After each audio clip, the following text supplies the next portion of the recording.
I'm trying to send subliminal messages that I want to come back to the chambers. Oh, really?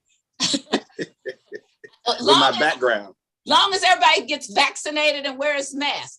And so we don't have all the members that I'm not coming around anybody. They have to go to another part of the chambers before I come back. We need an unvaccinated side. That's or Zoom from their office or something else. I've not caught the virus, and I'm not looking to catch it at this late stage. Okay, anybody's up. I already had my share. Okay, the recording is in process. Good morning. Today is Tuesday, February the 22nd, 2022. If that means anything to anybody, I don't know if people play the numbers. I don't. So, but anyway, that's a 22. It's my daughter's birthday. She's 28. And she does not want you to tell her age. Thank you very much. If too much information, parents share too much information. Okay. And we get the privilege too. Well, I had a parent like that, so I'm going to take up for all children. Please keep your information to yourself. Okay. And this meeting is now being reconvened because we did recess, and the meeting was started last Tuesday, February 17th. We do not have to call the roll, and we don't have any minutes. And the first thing we want to take up is Board Bill 180, which was introduced by Alderwoman Marlene Davis. And I had said I was going to handle it, and I wish I would have asked Alderman Boyd to handle it last week, but we didn't get it done. So, Madam Clerk, would you please read the introduction for Board Bill 180? Board Bill 180, introduced by Alderwoman Marlene Davis, an ordinance recommended by the Board of Public Services to conditionally vacate above surface and subsurface rights for vehicle, equestrian, and pedestrian travel in the remaining 702.06 feet of the 20-foot wide east-west alley in City Block 3928, beginning 280 feet east of Vandervander and continuing eastward to its terminus, same being bounded by West Pine, Spring, Laclede, and Vandervander in the city of St. Louis, Missouri, as hereinafter described in accordance with the Charter Authority and in conformity with Section 1.4 of Article 21 of the Charter and imposing certain conditions on such vacation. Thank you. Mr. Vice Chairman, are you available so I can handle this bill? Absolutely. Oh, I am. I'm sorry, I'm Vice President. My bad. And you have told me that so many times. So now you are going to get a warning. Okay, I have learned the difference between Vice Chair and Vice President. And okay. Alderman Bosley is my Vice Chair. Thank you very much. Yes, ma'am. Okay. Mr. Vice Chairman, would you take over so I can present this bill? Yes, ma'am. All right, thank you. This is Board Bill 180 is Alderwoman Marlene Davis's. We will do this before we get to the resolution. All right. Well, you're recognized on Board Bill 180. Thank you, Mr. Vice Chair. Board Bill 180. You just went a little far away from the phone, or is it just me? You can't hear me? You're pretty low. Hold on just a minute.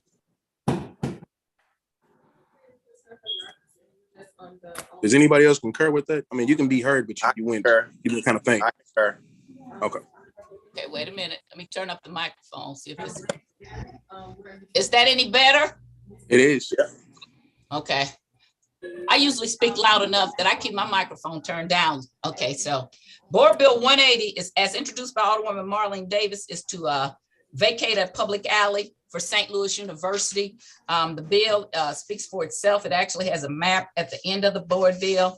And it's going to do an alley, which we already read, West Pine, Spring, and Vandervander, and St. Louis University is surrounds all this area. And she is asking that we pass this out with a do pass recommendation. All right. Does any of the committee members have any questions? We could go through roll, but this is just a regular bill for vacation, it seems. So if anybody does have any questions, you can just jump right in. Any one of the members. All right. With that being said, we'll entertain a motion to pass Board Bill 180 out with a do pass recommendation. So move. Second. All right. We've got a motion and we've got a second there on the floor. Madam. We can't do Clerk. previous roll because we didn't do minutes, so we have to have the, right. Yes, ma'am. Madam Clerk, please call roll. Alderman Boyd, Aye. Alderman Vaccaro, Alderwoman Boyd, Aye. Alderman Bosley. Aye. Alderwoman Martin. Alderwoman Switzer, Aye. Alderwoman Peel, Aye. Chairwoman Tyus, Aye. Alderman Vaccaro, Aye. Alderwoman Martin. 7 aye votes. All right, thank you. With that, you have sustained a motion and passed Board Bill 180 out with a due pass recommendation. Thank you, members of the committee and Mr. Vice Chairman. Thank you. All right, Madam Clerk, will you give me a list of who's on the legislative committee so I can make sure we know who is here? I know the Streets Committee. Legislation, give me just a second. Yes, because we're having a joint meeting.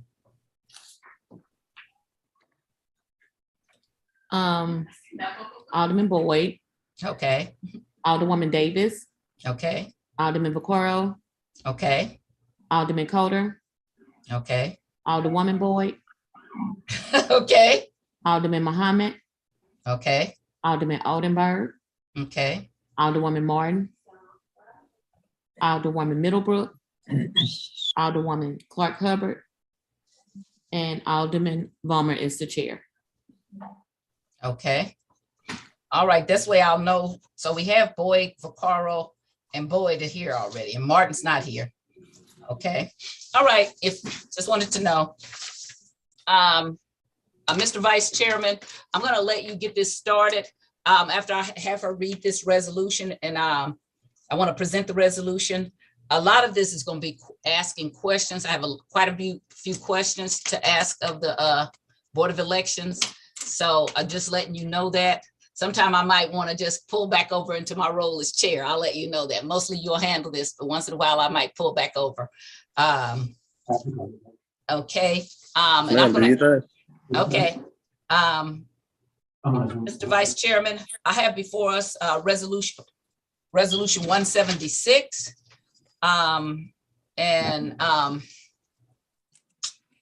It's kind of long, so I don't really want to read it.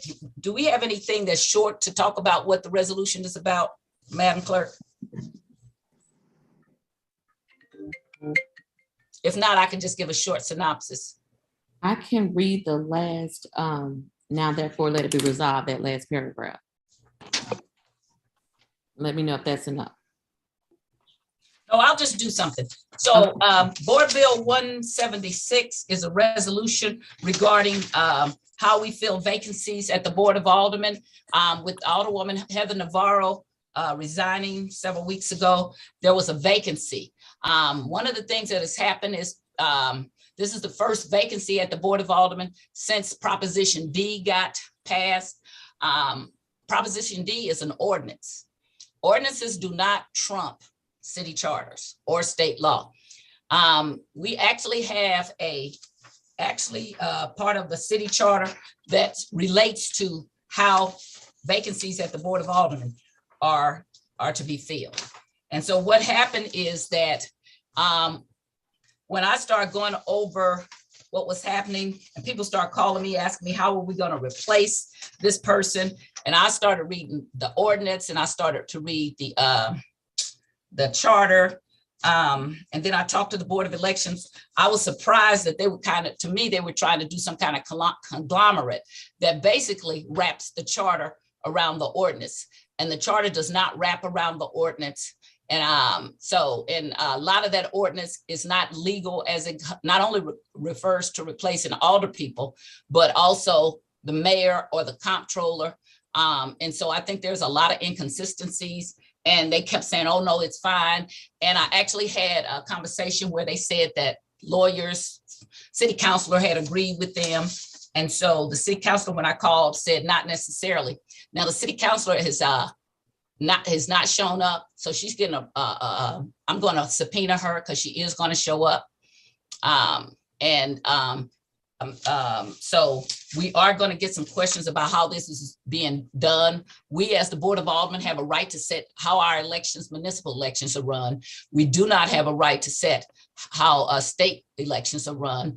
And in fact, our charter addresses that sometimes if we're going to replace the mayor or the comptroller, depending on when we replace them, we don't actually go under city municipal elections. We actually go under the state elections. So the whole thing goes into how we have partisan nominations. This is the gist of the whole thing.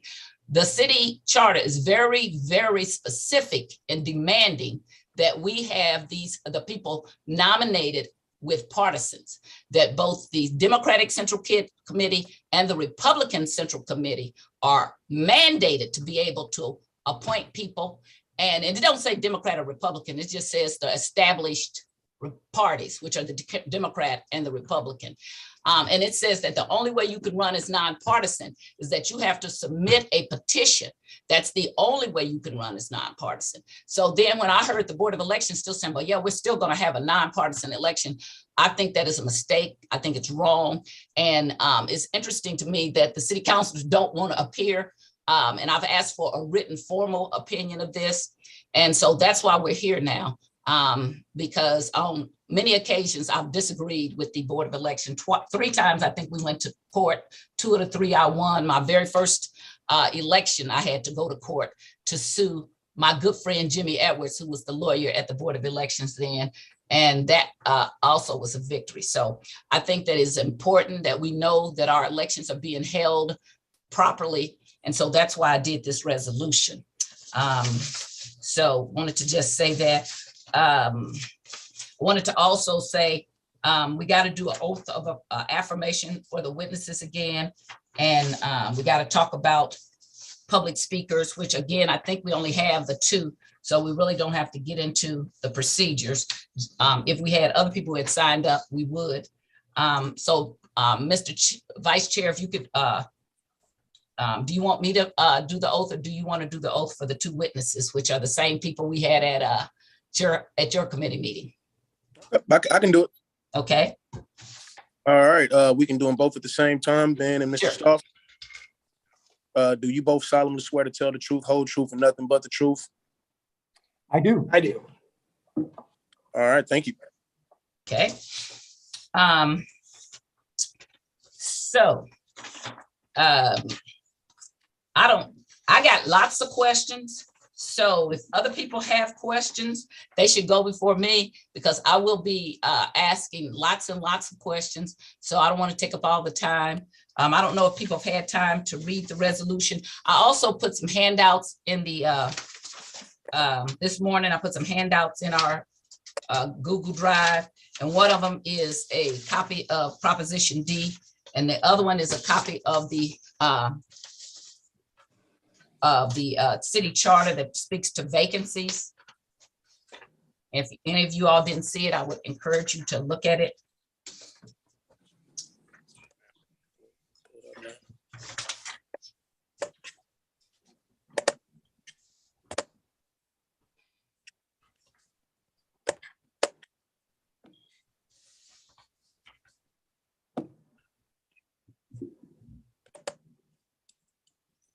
I also want you to know that I sent a letter, which I sent to you all, to both Ben Borgmeyer, the Democratic Director of Elections, and Gary Stoff, the Republican Board of Elections, Director of the Board of Elections. I also sent a request to appear Mr. Jerry Hunter, the 3 commissioners, Jerry Hunter, Geraldine Kramer, and I forget the other commissioner's name. I'm sorry, what's the 3rd commissioner? Joseph Barbalia. Yes, Mr. Barbalia. I see Mr. Hunter sitting here. So did anybody get a chance to look at the charter and or Proposition D? Have you had a chance to look at that at all? Okay. All right, Mr. Vice Chair. Yes, ma'am. Why don't you see if anybody else has any questions of the 2 people? And since Mr. Hunter is here, I don't think I'll be having many questions for him, but why don't we swear him in also? All right, Mr. Hunter. Looking Yeah. for, Yes, Alderman Bosley. do you solemnly swear to tell the whole truth, nothing but the truth? Yes, I do. All right, thank you. So, Mr. Vice Chair, if you want to see if other people have questions before I get into my long list of questions that I have. Yes, ma'am. What we'll do is go through the committee members that are present. I'm not going to go in a particular order because I don't have our sheet in front of me specifically, so I'm just going off my screen when it comes to seniority. So I hope I don't offend anyone. So I start off with the first person I see here, Alderwoman Shameen Clark-Hubbard. Do you have any questions as of now? No questions, thank you. No problem. Alderwoman Middlebrook. I have no questions right now. Okay. Alderman Page. Not a committee member, but I have no questions. You're here. And because Always here. Yes, sir. And thank you for being present. So this is a joint committee. Once again, we have legislation and the streets committee here. So there are multiple members from multiple committees here. Alderwoman Rice, you have any questions right now?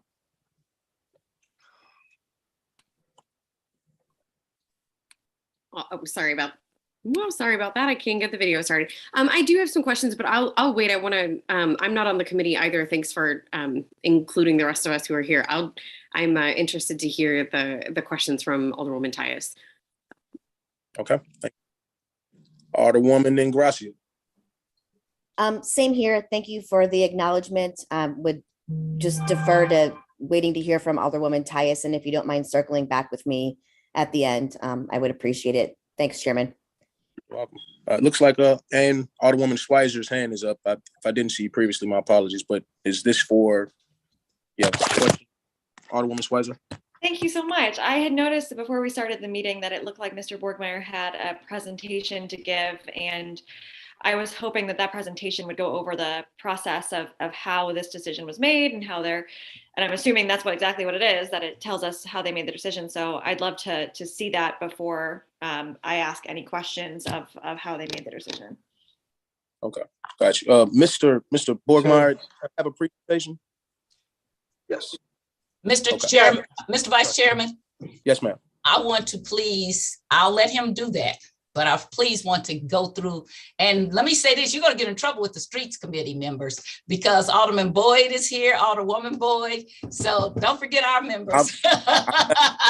Going through the list that popped up on my screen. That's why I tried to make the disclaimer before. Okay, Alderman Vaccaro is here. You're right. So my sincere apologies to the members of the committee. Literally, I'm just going off what my screen says. I So understand. swiping right. All right. I'm I looking just at it think now. that I saw some ageism here, so I'm going to take up for the people at my end of the spectrum. Swiping right. Holla at Zoom about this. All right. And just for a disclaimer, I just wanted to, if folks didn't know if there was a presentation, of course, I want you're going to present that and make sure, the time is right for you. Just if folks didn't know there was a presentation specifically, want to present, put that out there. Alderman Boyd, Mr. President. Was it Vice President? Vice. Alderman Boyd, do you have any questions or comments right now, sir? I do not. All right. Alderman Vaccaro.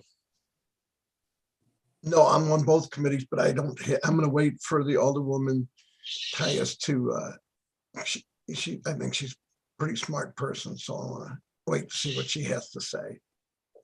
I agree with that. Thank you.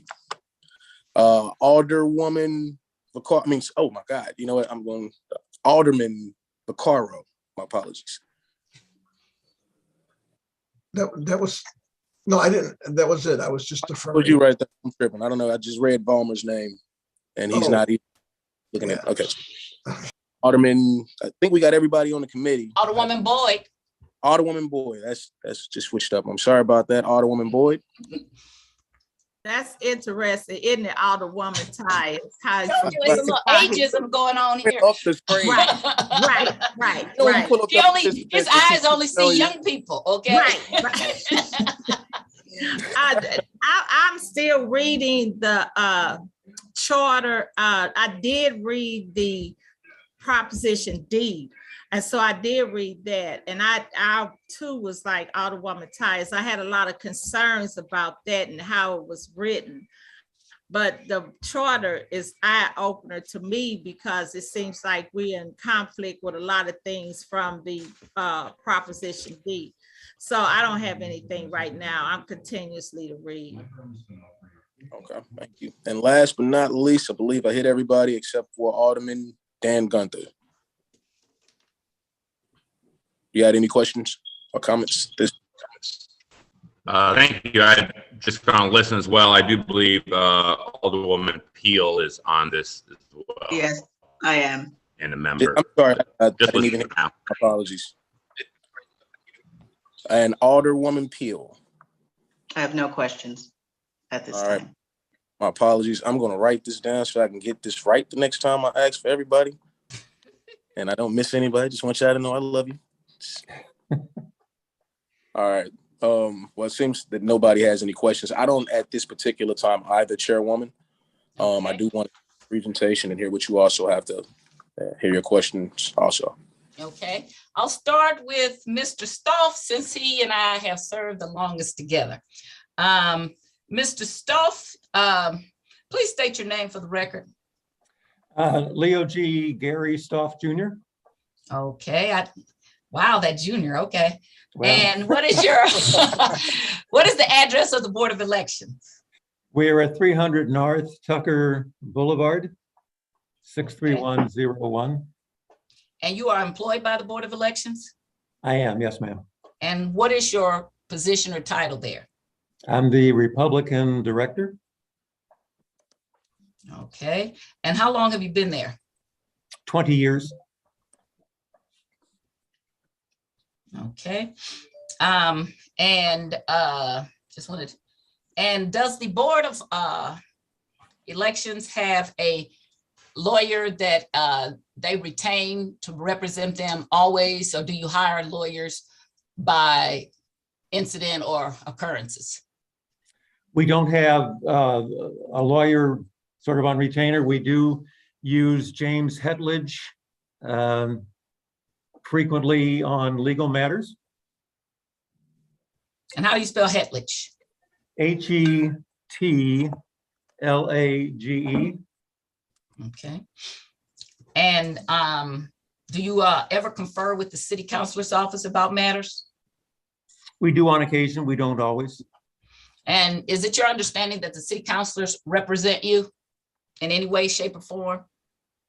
Only if we reach out to them for something. Okay.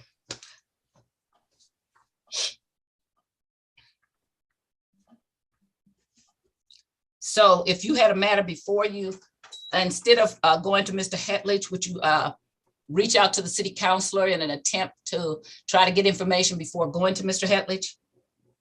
Yes, we've done that on occasion, yes.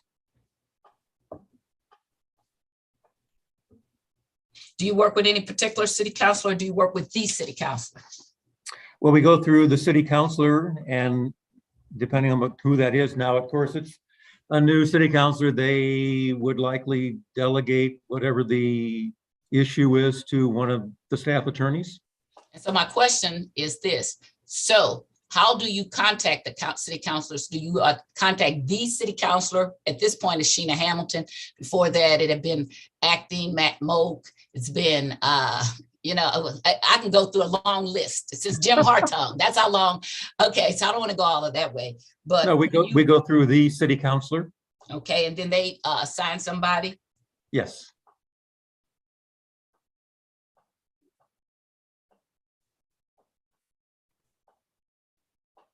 And in this occasion, did the city councilor assign anybody to you to work with you that you know of? We've been working with Michael Garvin. My question is, did the city councilor assign anybody to you? frankly, I don't know what gave rise to it was the Deputy City Attorney Garvin reached out to our attorney, I guess, to see what we were thinking and what he was thinking. So I mean, we did not directly reach out to the city councilor, so I'm guessing the city councilor contacted Michael Garvin and gave the assignment to him. Okay, you didn't reach out to the city council. So as I'm just trying to understand this, your office, the Board of Election didn't reach out to the city council in this occasion. Someone from the city councilor's office reached out to you? Contacted our attorney, yes. Okay, and do you know if that was Michael Garvin or if that was the city councilor or someone else? It was Michael Garvin.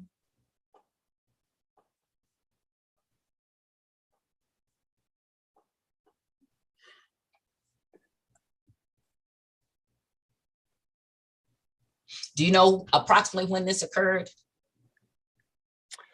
Late January. I don't have the exact date. Okay. Okay, and it is your understanding that they came to some kind of agreement of how this election should be held? So I think what happened was, I think Mr. Garvin contacted Mr. Hetledge. They had a conversation. Mr. Hetledge and Democrat Director Ben Borgmeyer and I had a conversation. Then we had a joint conference call with Michael Garvin and Jim Hetledge to compare notes on how the city charter applies, how the ordinance applies, and how the two of them work together. And we all seem to be of the same mind as to how that would work. And did you produce a written document regarding this meeting? No, we did. We did, based on legal advice, put together a press release as to how we planned to conduct the election. I believe copies of that have been sent to all members of both committees.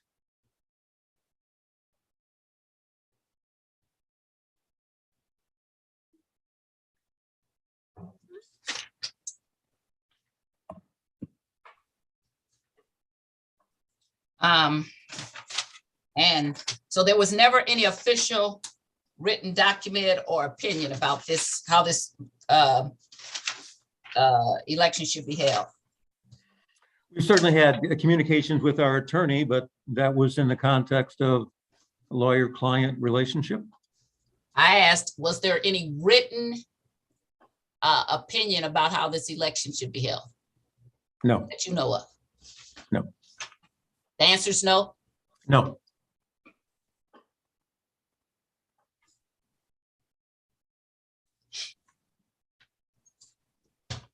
Okay, and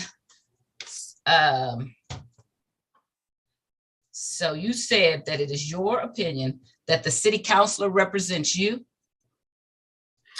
The Board of Election, not you personally, the Board of Election. No. Well, if the Board of Elections contacts the city councilor about a legal matter and they agree to take that on, then they would represent us. I don't know that they're representing us in this instance.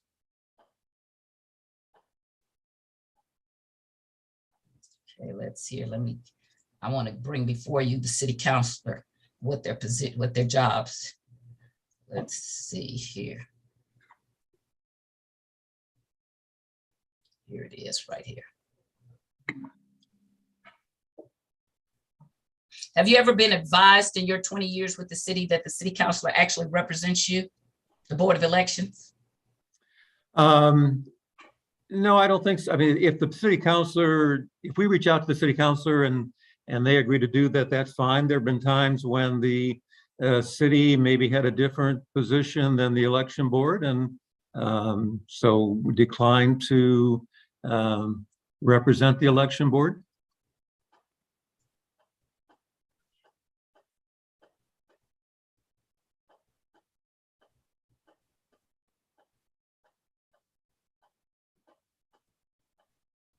And do you believe the Board of Elections is a department of the city of St. Louis?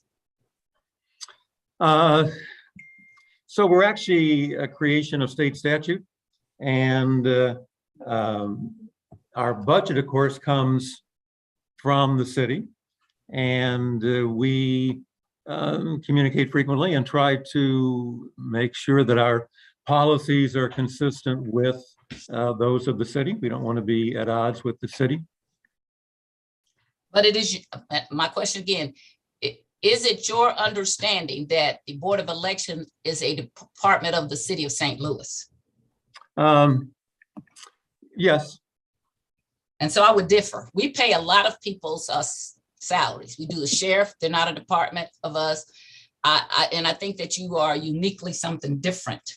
And I think that sometimes people think because we pay salaries, but that is the juxtaposition that we have when, because we are a county within a city within a county. But a lot of what guides you is state law. The only thing we have control over, and I'm going to ask you to say this as a question, pretty much we have control over municipal elections, but we do not, you also conduct state elections, isn't that correct? That's correct, yes. And we don't have any say-so about that, isn't that correct? That's correct, yes. Okay, so I want to read you the powers and duties of the city councilor, because I will tell you, they do not represent you, okay? And so I'm concerned that our lawyers were calling over there and reached out to you, and that they've been doing this because this is what it says that the city councilor is responsible for. The city councilor shall be the head of the law department, appoint all associates, assistants, and employees in his department, shall through said department direct the management of all the litigation in which the city is a party, including services in the city court, represent the city in all legal matters and proceedings in which the city is a party or interested, or in which any of its officers or officially interested, advise the Board of Aldermen. See, people always think that the city councilor works for the mayor. They do not. The Board of Aldermen helped create this document. They work for the Board of Aldermen before everybody. People don't know that, okay? The Board of Aldermen or any committee or member thereof, and the mayor and the heads of all departments, and through the mayor and heads of departments, all other offices of the city as to legal questions affecting the city's interests, and approves as to form all contracts, deeds, bonds, and other documents to be signed in the name or made to or with the city. He shall render the police department all legal advice and services required by it. He shall receive a salary of whatever, which is, and that whole thing with the police department was before the police department came back under and became, because they were under the state, but they still wanted them to have legal, but they in no place mentioned the Board of Elections as getting legal services from the city councilor's office, okay? So I'm going to be calling over to the city councilors and asking them why they are doing that. And then when I was a young new alder person, people who are in my position, have been here for a long time, told me that years ago. So that is why I was asking you if you believe who the city councilor represented you, because I don't believe you to be a department of the city. We actually have a listing of departments of the city, and you're not listed any place under that. So I'm going to talk to the city councilor about that. You all should be getting your own legal advice and not using our lawyer. It's kind of like me and you getting a divorce, and then me and you trying to use the same, and we have an adversarial role, and we can't use the same lawyers. And I have real concerns about Michael Garvin going over there and reaching out unless the city councilor told him to, and then I have concerns about why she would have told him to do that. So when you all decided to how you were going to have this election, was there a board meeting of the commissioners to decide about this election? There was not. We circulated to the members of the board how we plan to conduct the election.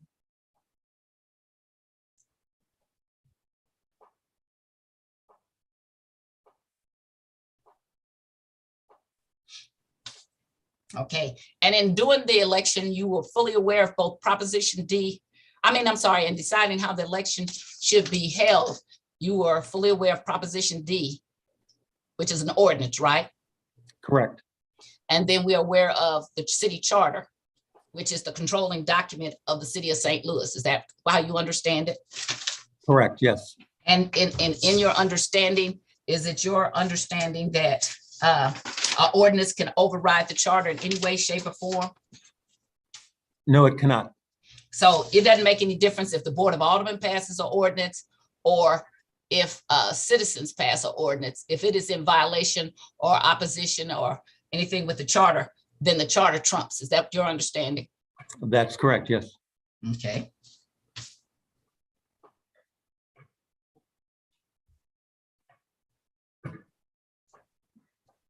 And I sent you all, I sent the board of, both you and Mr. Borgmeyer, a letter on or about January 28th, 22 regarding my concerns about the vacancy of the Ward 28. Is that correct? Did you receive That it? is correct, yes.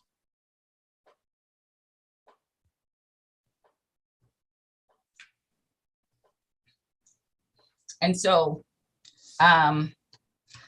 just before I get into my questions, I would like to know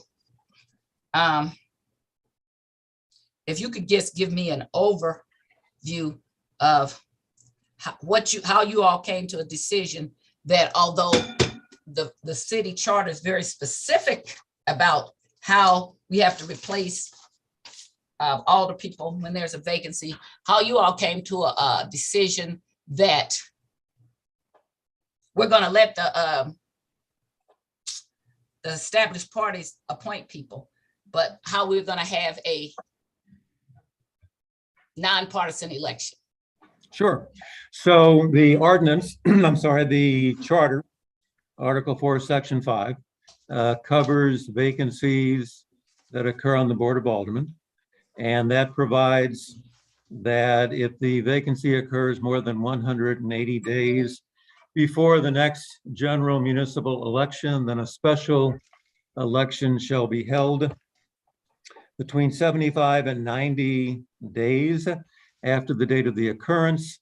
There's not a primary, it's a single election. The charter specifically says there's no primary. It provides that the established parties can— Does it provide or does it mandate? Say that again. Does it provide or does it mandate? Shall is a mandate word. Right. It says there shall be no primary. And it indicates, it says that the established parties can certify their candidates and that someone who chooses to run as a nonpartisan can gather signatures on a petition and also get the name on the ballot that way. The charter really does not address whether candidates designated by the party are to appear on the ballot with a party designation. So having gotten that far with respect to the charter, we then looked to the ordinance, and the ordinance provides for nonpartisan elections with respect to municipal offices, including those for aldermen. And so based on that, we concluded that while the parties can designate their candidate, which means they do not have to go out and gather signatures on a petition, that does not indicate that they would appear on the ballot as Democrat, Republican, whatever. Parties can still support their chosen candidate. But on the ballot itself, all the candidates will be listed as nonpartisan. Okay. Are you an attorney, Mr. Stoff? I am. Okay.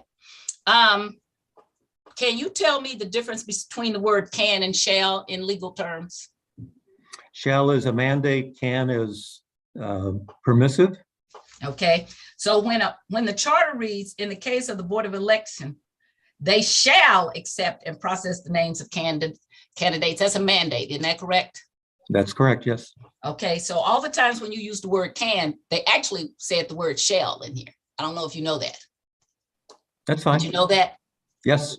So pretty much it mandates the steps, which I put in your letter of what had to happen under the charter, right? You did, to which we responded. Okay, so when we look at the charter, which is Article 4, Section 5, it says it shall be a special election, right? Correct? It shall not be a primary, so it's only going to be a general election. Correct? It shall be held between 75 to 90 days. Correct? The Board of Elections shall accept and process the names of candidates representing the established political parties, which are Correct. certified by the respective central committees of the aforesaid parties as their chosen representative candidates to stand for election to fill the vacancies. Correct? So that you shall do that. The certification of candidates shall be delivered to the Board of Election Commissioners by the aforesaid several central committees. So the candidate themselves cannot deliver their nomination. It had to be by the different partisan parties. Is that correct? Correct? Okay. The board shall receive these not less than 30 days before the special election, right? Correct? It says that the person desiring to stand for election as a nonpartisan candidate shall file nomination petitions signed in the aggregate for each candidate by 10%. So the only way you can be a nonpartisan candidate in this election, because it says to stand for election, is that you have to sign in, you have to turn in a petition, right? Well, if you're not party certified, you have the option where you can gather. I'm going to ask you, according to this, it says the person desiring to stand for election as a nonpartisan candidate shall file nomination petitions signed in the aggregate for each candidate by 10%. So if I want to file as a nonpartisan candidate, the only way I can do it according to the charter is that I have to file a nomination petition with 10% of the qualified voters from that ward. Is that what the charter says? That's correct. So that's the only way I can be a nonpartisan candidate. Not when you mesh that with the ordinance. But I'm not meshing it because All we're right. gonna get to that. We're talking All right. only about the charter right now because the ordinance didn't exist. Is that correct when this charter was written? That's correct. So any intent wouldn't have anything to do with the ordinance, right? I'm sorry, say that again. Any intent about this, about the charter wouldn't have anything to do with the ordinance, would it? No. Okay, because this charter was written a long time ago, and you and I have gone through a lot of vacancies been filled this way, correct? Correct. And when the vacancies have been filled this way, in which the nominating parties nominate people, which mostly we just have a Democrat, but once in a while we have a Republican, and we've even had a Green Party. If I go way, I think I was here before you. We've even had Green Party. So when we put those ballots out, what did we put by those candidates' name? Party designation. And what party would that be? The party that certified a particular candidate. And how do we do a party designation? We indicate on the ballot either Democrat, Republican, Green, or whatever. Okay, so it would be a D, a R, a G for Green Party. It might be DEM, REP. Yeah, but I'm just saying, right, okay. Yeah. And then independent wouldn't have anything about it, a nonpartisan. Correct. Okay. It would have independent or nonpartisan. Okay. Yeah. Okay.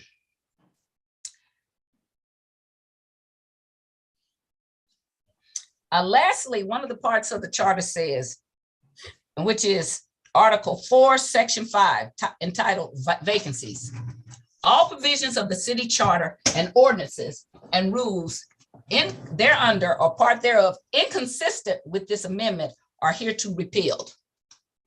So at this time, Ordinance D didn't exist, but any ordinance that had exist would have been repealed. Is that correct? Correct. And what does inconsistent mean to you? Incompatible, in conflict with.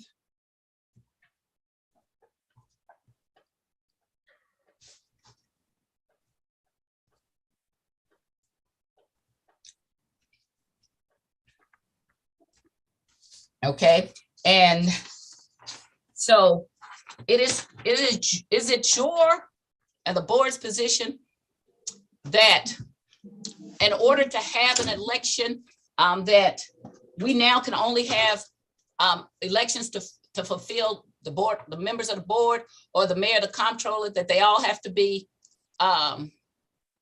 nonpartisan now, since Proposition D is in effect? That's correct. Okay, so then I want to ask you this, because that's what I.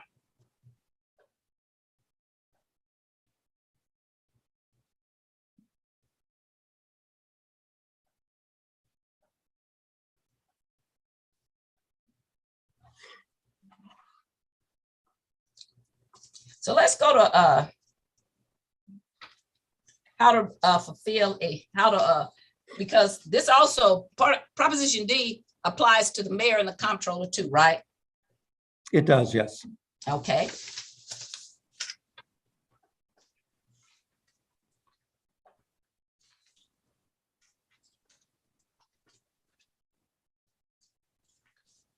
And so it would be your position that Proposition D would make the mayors and the comptroller, if they got replaced by election, that their elections would have to be also nonpartisan. Is that your position? Are you asking if it's the regular scheduled municipal election? No, you said, I asked you, would all elections to have to replace the mayor, the comptroller, and the board of aldermen, would they be nonpartisan? You said yes. Municipal elections for. No, that's not my question. My question to you was, and I was very specific, were all elections to replace the president, the board of aldermen, the mayor, and the comptroller, is it the board's position that they would all have to now be nonpartisan? Are you talking about a vacancy or a regularly scheduled To election? replace a vacancy. The only thing we're addressing is an aldermanic vacancy. But my question to you is this. So the board does not have a position about how the mayor gets replaced or the comptroller? That question has not been brought to us. And so, but I'm bringing it to you now. So again, I'm gonna ask you, will wait a minute. I know you know better, Mr. Hunter. Yeah. Wait. If you could ask for permission, but I'm the judge in here, okay? No, you don't get to speak until I recognize you. Please mute yourself until I recognize you, or I will, okay? Thank you. So then is it your understanding there could be times when we might have to have a nonpartisan election? In general? Yes. The municipal elections are nonpartisan. Okay. Is it your understanding that to replace the members of the board of aldermen and or the mayor and the comptroller, there could be times, and let's separate them, the mayor and the comptroller, because that's very specific. If you read the charter proposes, I know how the mayor and the comptroller have been replaced because I've been here. When the mayor is a vacancy, the president of board of aldermen takes that place, and then you have a special election. With the comptroller is appointed by the mayor, and then you have an election. And the election, depending on when it's held, can be during a municipal election, or it also could be during a state election. So if the mayor's election is held during a state election, would that be a nonpartisan election? We've not looked at that. We've not considered it. And if the issue arises, we certainly will. Who controls, do you know what the charter says about who controls in a general election or election that's a state election? What controls there? Madam Chair, we haven't looked at that. I'm sure. So let me tell you what it says. It says that whenever we have an election that's during a state election, that the state election controls. You don't know that? Oh, sure I do. Okay, so if we're replacing the mayor during a state election, then the state elections would control. I'd have to look at that. I don't have it in front of me. Oh, it says it right here. You want me to read it to you? I understand what you're saying. I'm just saying that's not something we've looked at. We've only been looking at the specifics of replacing an older. I understand but you can't control my question. So my question is, if the charter says that the mayor when it falls, if a special election for the mayor falls during a state election, and clearly not only the charter, but the state laws say that the election for then is controlled by the state, then that would be a partisan election, because that's what the state has, because we don't have any law at the state level at this time that says nonpartisan election. Whatever the charter and the statute say. Would you like me to that's read what we them would to follow. you? No. Okay, so have you had elections before in which there have been state elections during, and municipal elections were going on, but it was a state election? I don't know. I mean, there may have been, I don't know. Okay, thank you.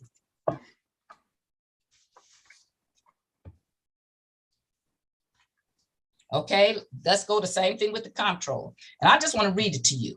This is what Article 8, Section 6, entitled Vacancies in Elective Office and States, and Offices, and it states, any vacancy in any elective office except the Board of Aldermen shall be filled by appointment by the mayor until a successor is elected and qualifies. In this case, it's the comptroller. Such election, if for an unexpired term, shall be at the first general city or state election held 50 days or more after such vacancy. Okay, so it can be either at the general, the municipal, or it could be at the state election. It goes on to say, state law governs the election of municipal office at general state elections. And we have case law, and we also have revised Missouri statute that tell us the same thing. So if state law governs the general election, then that's what governs the general election. So then that could not be a nonpartisan election, unless you would say, oh, we're going to go over here and say this ordinance overrides state law. Well, certainly an ordinance does not override state law. And it doesn't override charter either, does it? It does not. Okay.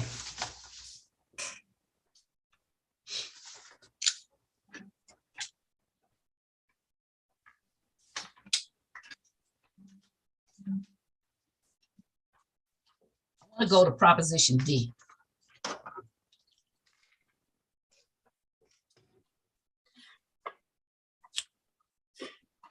Proposition D, Section 1, municipal elections.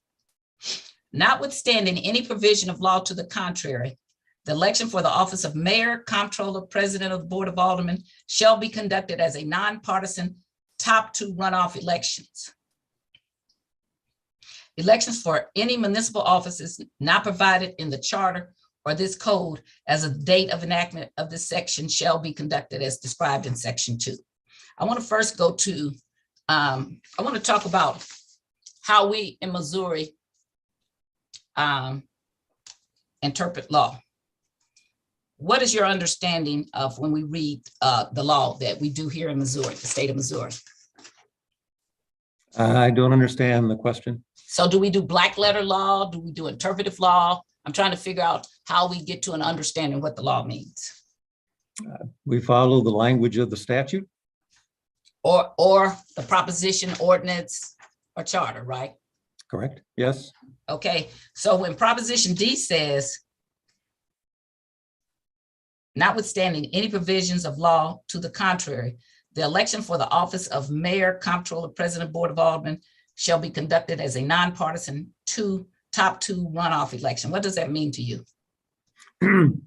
It means that an election for any of those offices will be conducted as a top 2. There's a primary, and you can vote for as many candidates as you want, and the top 2 vote getters then appear on the ballot in the general election. So it would be a top 2 for both the primary and the general election. Well, no, the top 2 vote getters in the primary election then in effect have a runoff in the general election, winner take all. So then there would be the top 2 in both, because you could have 10 in the primary. Correct. Right, but then so there would be, but you would only take the top 2, and that would run in the primary. I mean, I'm sorry, the primary could have as many as they want to, but we would take the top 2 and take to the general. Correct. Okay.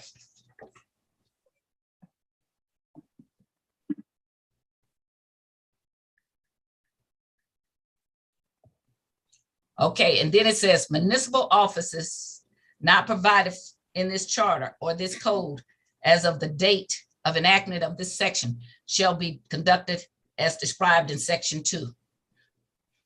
I'm sorry, elections for municipal offices. Okay, and what does that mean to you? And what does that mean? What does the Board of Election interpret that to mean? We would conduct municipal elections as provided in the ordinance.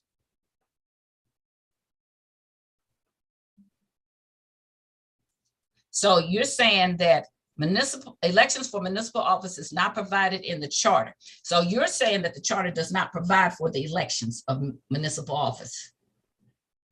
That's not true with respect to an aldermanic vacancy.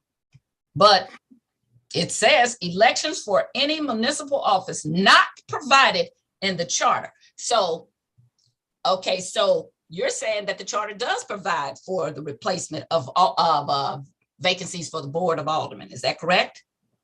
That's correct. Article 4, So- Section 5. That is correct. So then we do not go. We will not use section 2 because that is already provided for in the charter. Is that correct? That's correct. Okay. So the next thing, so the conduct of a municipal elections is not, we're not going to follow Proposition D. So we now go to section 3, ballot instructions for municipal elections. Notwithstanding any other provision of law to the contrary for the primary election for the office of mayor, comptroller, president of board of aldermen and aldermen, the instruction on the ballot should state, vote for as many names as you approve of. Is that what it says? I don't have it in front of me, but if you're reading it correctly, that's what it says. Okay. And so we're not having a primary election, so that doesn't apply to the vacancy for the board of aldermen either. Is that correct?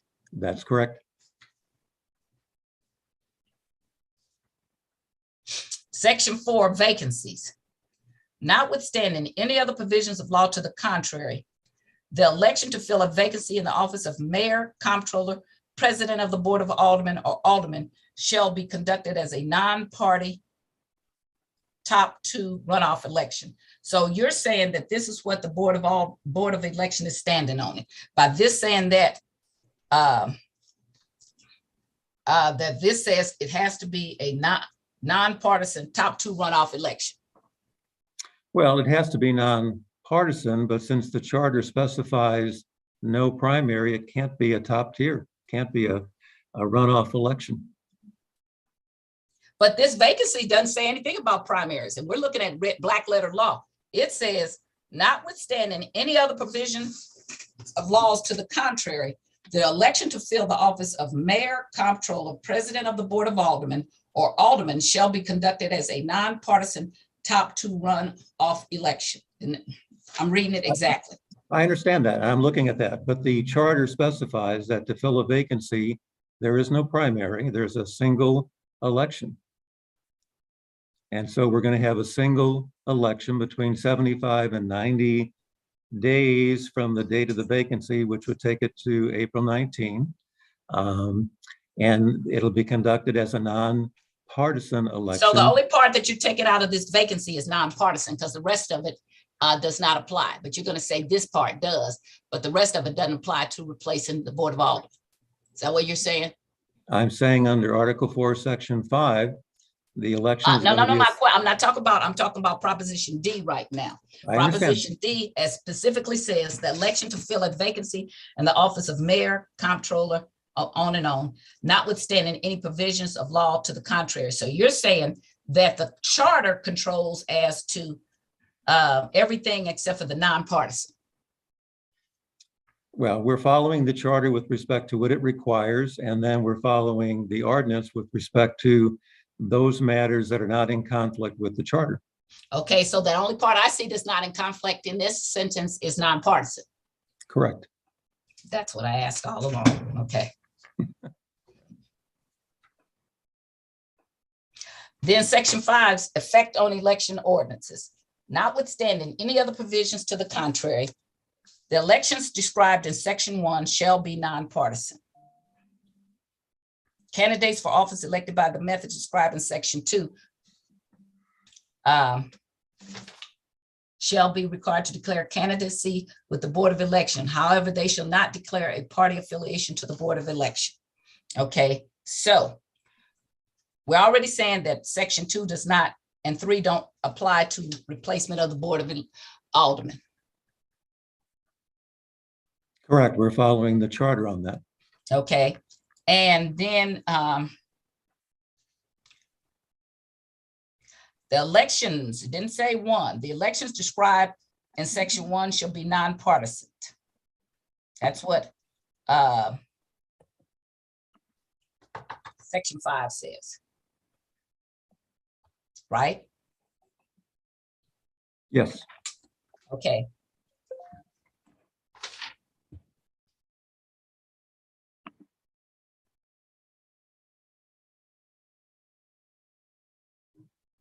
Then it goes on to, it says in section 5, to the extent there is no conflict generally applicable, election ordinances shall apply to the elections described in section 1. However, no political party shall be allowed to formally nominate a candidate for a nonpartisan office.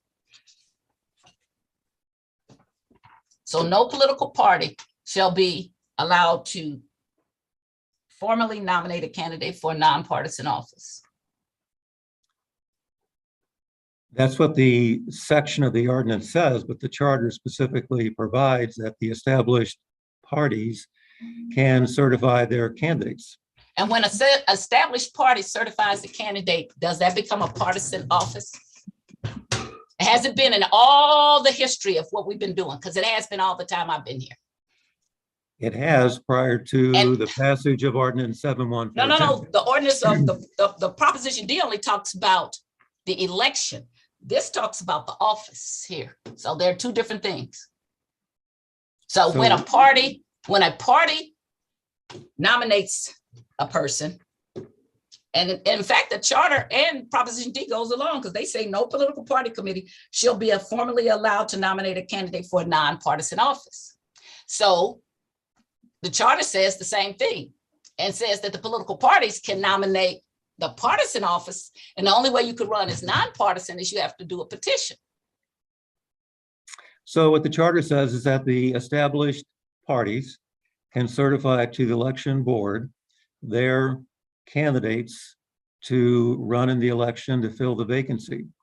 Proposition D, ordinance 71410, says that that'll be conducted as a non-partisan. That is not what I'm asking election. you. I'm not talking about, so you want to keep running it and we'll be here all along if we just do it the way I say. We're talking about established political, we're talking about offices. You want to talk about election, but I'm talking about offices now. Because we're going to get to the election, because what you're doing, what I keep hearing you doing is you're trying to wrap the charter around the ordinance. And what this particular ordinance says is no political party committee shall be allowed to formally nominate a candidate for a nonpartisan office. So now we're following Proposition D. So according to Proposition D, if you want to be a nonpartisan candidate, or if you want to be in a nonpartisan office, that the political party cannot nominate you. That's what Proposition D says. That's true, because when you have municipal I just want to go primary on. election- No. I didn't ask you to do. You're going to just answer my questions, okay? Because I'm the judge, and that's what I'm going to tell you. Answer my questions as I put them to you. Does Proposition D says that no political committee shall be allowed to formally nominate a candidate for a nonpartisan office?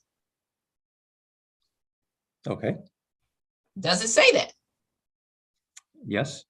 And it says there is no conflict. Okay, so when I look at the charter, it says for vacancies. Let's get it back before me, so I'm gonna read it.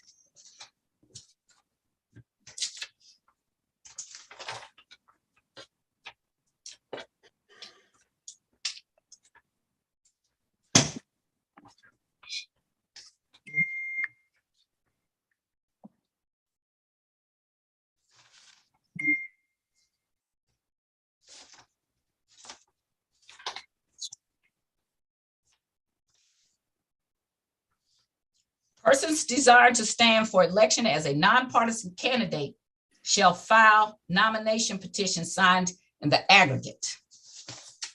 So it goes on and on.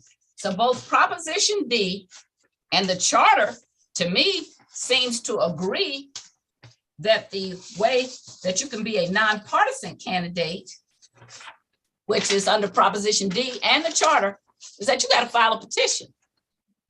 And then you don't go through the established parties. And I'm trying to find out what is the conflict, since they both say the same thing. So can you tell me where the conflict is? I don't think there is a conflict. If you're certified by the party as the party candidate for a vacancy for an aldermanic seat, you don't have to gather signatures on a petition. And The so then parties- if you don't have to gather signatures on a petition, then you're not a nonpartisan candidate. Under Proposition D, you are. I beg your pardon? Under Proposition D, you are. You are a nonpartisan candidate, even if you don't have to gather signatures. That's correct. That is incorrect. I just filed as a nonpartisan candidate, which I didn't want to do. And I had to get signatures. In fact, Proposition D requires you to get signatures. Did you know that? Of course. So what you just said was incorrect.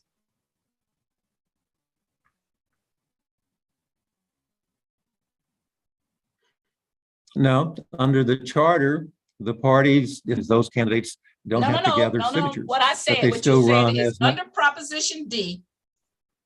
So let's go through this again, because I'm not trying to confuse you. I want it to be non-confused. Proposition D required me as a candidate almost a year ago to have to go out for the first time ever, because I've been a Democrat all my life and I'm still a Democrat. It required me to go get petitions, and every member of this board that had to run, and I'm looking at Alderman Bosley, Alderwoman Boyd, Alderwoman Evans, Alderwoman Schweitzer, Alderwoman Peel, Alderman Gunther, Alderman Vaccaro didn't have any opposition. We all had to go get a petition and fill That's it out. correct. Yep. We had to say that we were nonpartisan candidates, and we could not be nominated by our respective parties, or we couldn't even put a D or a R or anything behind our name. We had to run as nonpartisan. That's correct. Okay. But we weren't doing vacancies. Okay. But to do a vacancy under Proposition D, if you're nonpartisan, you still have to do a petition. Except when it conflicts with the charter. It doesn't conflict with the charter. It said, the Proposition D says, if I want to run today as a nonpartisan in the Ward 28, I have to do a petition. Because if the Democrats and Republicans don't nominate me, I can still run as a nonpartisan, but I have to do a petition. Isn't that correct? That's correct, yes. So then the charter says, by the way, because it goes along with Proposition D, if you want to be a nonpartisan candidate, persons desiring to stand for election as a nonpartisan candidate shall file a nomination petition signed by 10%. So Proposition D and the charter agree that the way you become a nonpartisan candidate is you file a petition. That's correct. Okay. Except when the parties designate their candidate and they don't have to gather No, it does signatures. not. It doesn't say any place in here except. That's what you are assuming and you're implying. But there's no place, read me, any place in the charter that it says that, or Proposition D. It does not. They actually agree on that point. So where does it say that? So if you're running as No. a I want you to get the charter out before me and read to no. me where it says that. The parties have the right to certify their candidate, which means that candidate doesn't have to gather signatures. Under the charter, if you don't have the party certification, if you'd like to run as a nonpartisan independent, you can do that.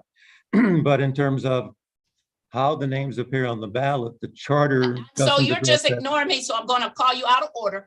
Read to me where the charter says that you can run as any other place where it says that Oh, but by the way, even though both you and Proposition D agree that the only way you can stand for nonpartisan candidate is to file a petition, but the Board of Election is going to circle around and say, but somehow this still means that the people who are certified by partisan parties are nonpartisan. Where does it say that? So the charter says that the parties can designate their candidates, but the charter doesn't address whether the designated candidate should appear on the ballot with a party designation. And so my question to you is, again, in 20 years, have you ever seen where the party designated a candidate and it was not? Because, so if we have a Republican, a Democrat, and an independent running for the 28th ward, if nobody has a D or R, how do we know what they're running as? You don't. Presumably So, through their own presuming that when advertising. the people said, you're presuming that the people wrote the charter, because that's what you're doing. And you're also going to get rid of 30, 50 years of how we've done things. You're saying that all these years, that what we mean is that what the charter meant was that you don't have to be able to know if it's a Democrat or Republican.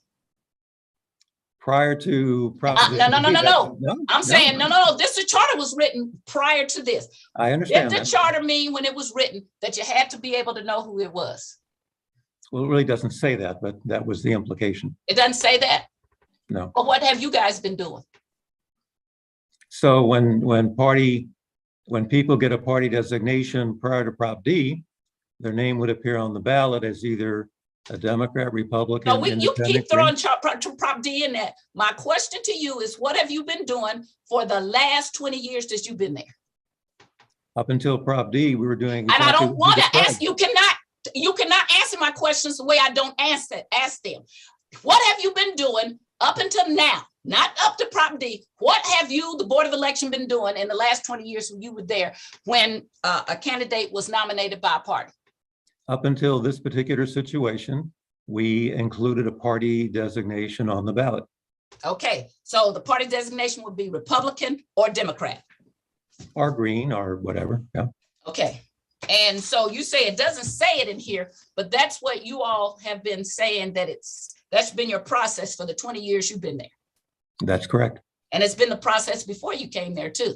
In fact, I would dare say you cannot find any ballot that somebody did a replacement for a vacancy that didn't have a D or R on it. I expect that's true. Okay. Yeah. So your interpretation, and by your, I mean the Board of Elections, all these years have been that this part of the charter, which speaks to replacing an alderman, meant that it should be, if the parties nominate, that meant that it was a partisan nomination. We are not getting to election, that it was a partisan nomination. Is that correct? The parties designated their candidate, yes. So it was a partisan nomination. Well, it doesn't say that in the charter. It says they can. I didn't say what it said in the charter. I said it has been the Board of Elections interpretation for all these years that following this very charter that we're talking about now, that when the parties nominated someone, that it was a partisan nomination and you put a D or R or G behind it. If someone is certified by the party, that's correct. Okay, so, and this has been going on 4 years. Is that correct? Yes. Okay. But now you're saying that the ordinance comes along, Proposition D, and changes all of that. It does with respect to whether party designations appear on the ballot. No, it doesn't, because it did not say parties that, because show me where in Proposition D it says party designations cannot appear on the ballot. It says they're nonpartisan elections. But that still doesn't say party designations cannot appear on the ballot. Well, that's the way we interpret it, and that's how. But does it say it any place? That's how the say municipal election was run in 2021. That's why you had to gather does it signatures say, and your names appeared on the ballot as nonpartisan. But we're not operating under that. We're operating under a specific charter. Does Proposition D say any place at all, because when we did the election in 2021, we didn't operate under the charter and the vacancies, okay? We operated under a blank slate, but here there's something that's not blank.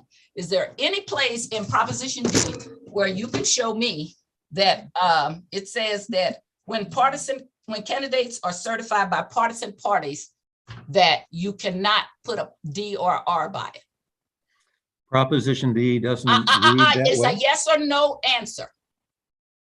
Under Proposition D, candidates run as nonpartisan. It is a yes or nonpartisan no election. answer. We'll be here as long as, and because does it say any place here that you cannot put a D or R by it? It does not. Thank you very much. You will not win any of these arguments with me because I love cross-exam. And so we will go over and over. So it's just much easier to answer my questions will be specific. So no place in Proposition D.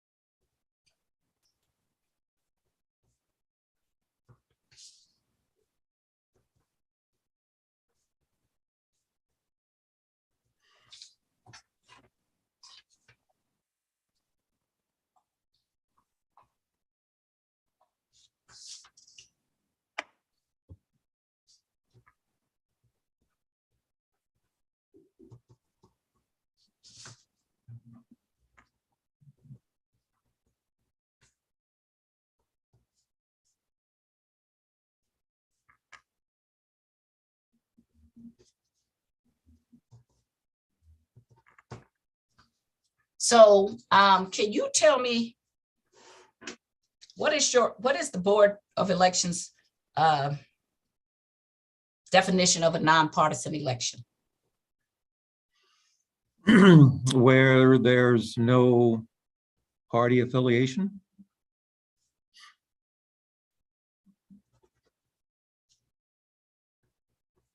Where do you get that definition from? Black's Legal Dictionary? No, that was just my interpretation.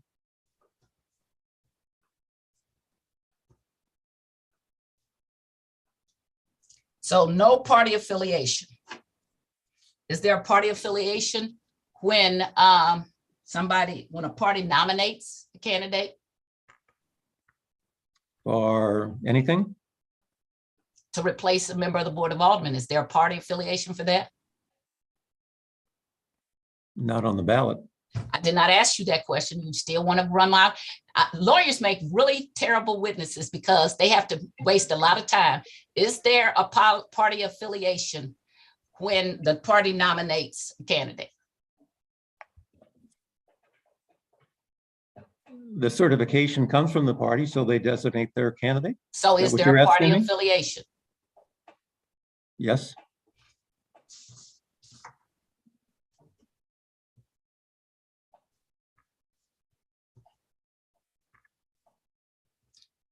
So there's a party affiliation when the established party nominates, certifies,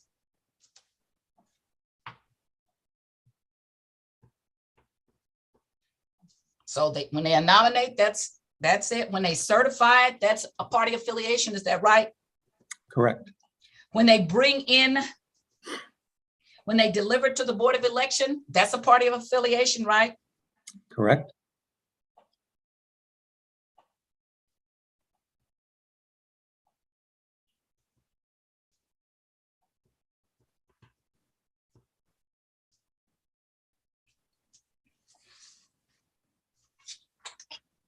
And a non-party affiliation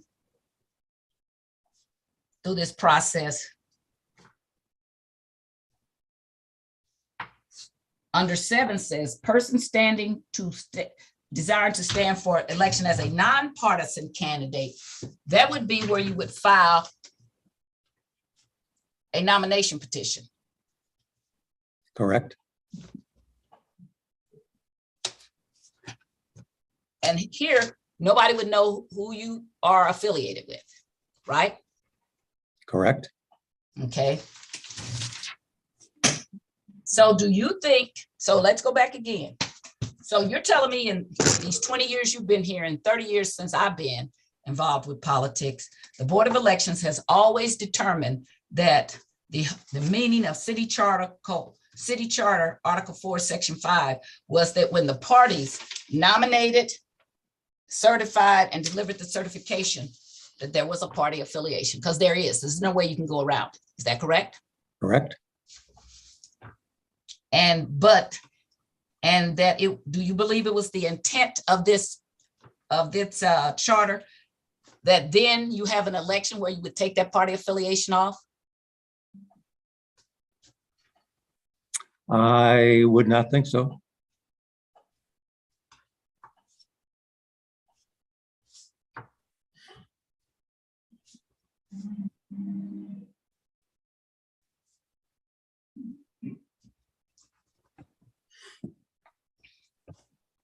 In fact, we know that not only do we not have to think so, we know that not to be the case because we have all these 20 or 30 years of how we've done it. Is that correct?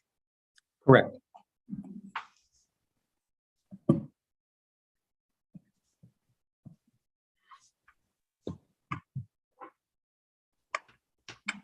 So then we come along with Proposition D,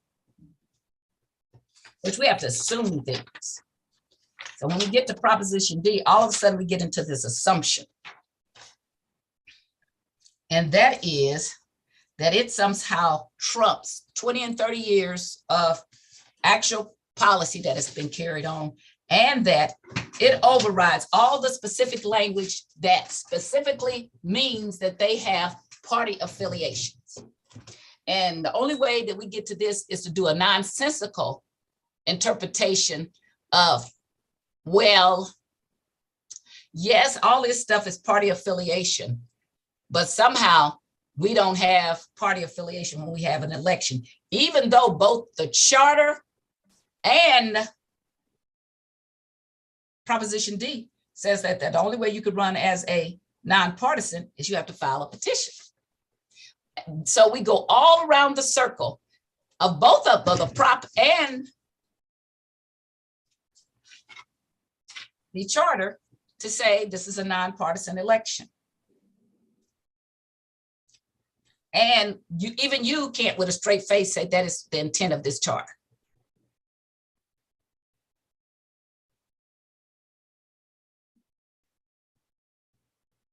So I would say, I would look to the charter Article 4, Section 5, which says anything that's inconsistent with this with the amendment, which this was an amendment, are repealed. And so there is no way that Proposition D is not inconsistent with the chart. Everything that it says is inconsistent with how to fill a vacancy of a member of the Board of Aldermen. And it gets even more consistent when you get into the mayor, which you guys are not going to talk about, but I did get into it. Proposition D cannot override if the mayor is replaced or the comptroller is replaced during a general election that's controlled by the state. So I think it's ridiculous that you all have come up with this. I've asked the city councilor to write a legal opinion of how they get to this, because there's some more things in here that I've not told you all, because I'm just looking at how you're curling yourself and jumping through these hoops to try to say that we don't deal with the charter, that we somehow deal with Proposition D and we make the charter fit around Proposition D. I have one other question here. I'm going to find it.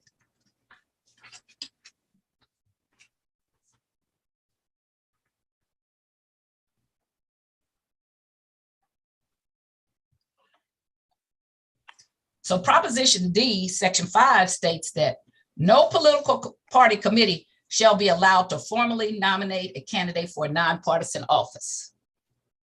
So they agree with, here again, agreeing with the charter.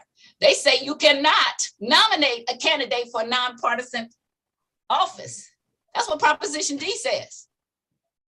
You want to read it? No, I see it.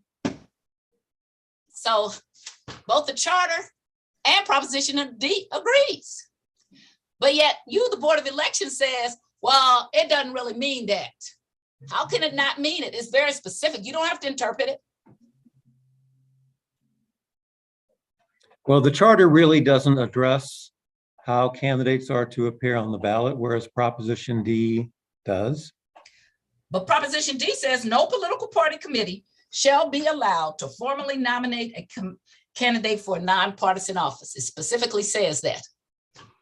Correct. And the ordinance can't trump the ordinance, and the ordinance says, can't trump the charter, and the charter says that the established parties can certify their candidates. No, but it didn't say for a nonpartisan office. I would tell you that the charter says that you can do it for a partisan office. It's specifically, you and I have just gone through all of that. So the charter says you can nominate for a partisan office, and you cannot nominate for a nonpartisan office. Proposition D says the very same thing. That's why it's a nonpartisan election. No, because you would be nominating a candidate that's partisan for a nonpartisan office in violation of Proposition D.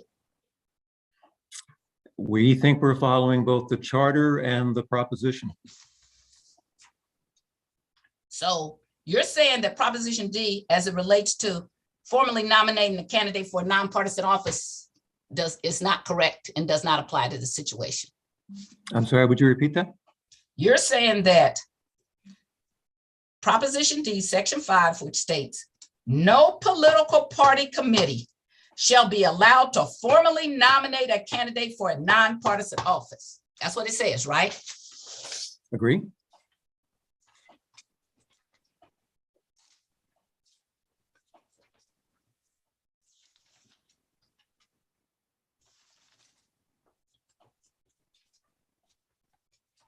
And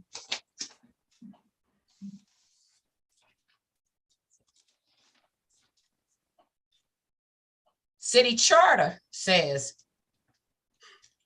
persons desiring to stand for election as a nonpartisan candidate should file a nomination petition, and goes on to say all the other one. And it doesn't say it specifically, but it only leaves that interpretation that the other people who run, which we already have said, would be by partisan parties, would be the partisan candidates. The persons desiring to stand as a nonpartisan candidate has to file a petition. Are the people who are nominated by the Democrats, are they going to file a petition? No. So then they cannot stand as a nonpartisan candidate. We think they will.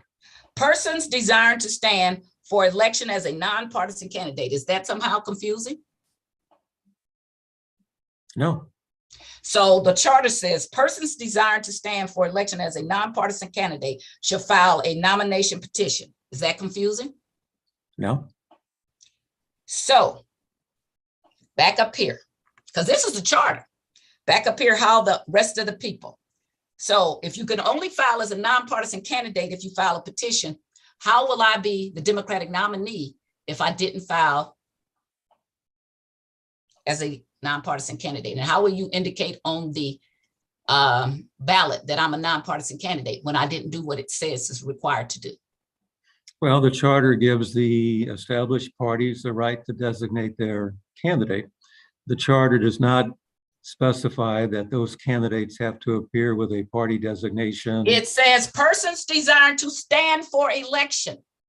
So that prohibits anybody except for the people. So you guys don't want to read this part, but it's going to keep on being read. Persons desiring to stand for an election as a nonpartisan candidate shall file nominations petitions. That's what it says. I understand. It does say can, may, or the Board of Election can come along and try to read some gobbledygook into it. It says you shall file a nomination petition. So if I'm nominated by a partisan party and I have not filed a nomination petition, I cannot stand as a nonpartisan candidate. Simple as that. That's what the charter says. I don't think the charter says that, but Persons desiring to stand for election as a nonpartisan candidate shall file. What does shall mean? Mandate. I understand that. And so if I don't file a petition, then I cannot, it does not say I'm allowed to. It says I have to file a nominating petition. If you're And not you tell me where it certified, doesn't say, I beg your pardon? if you're not certified by one of the established parties. It does not say that. It does not say if you're not certified. It does not say, show me where it says that.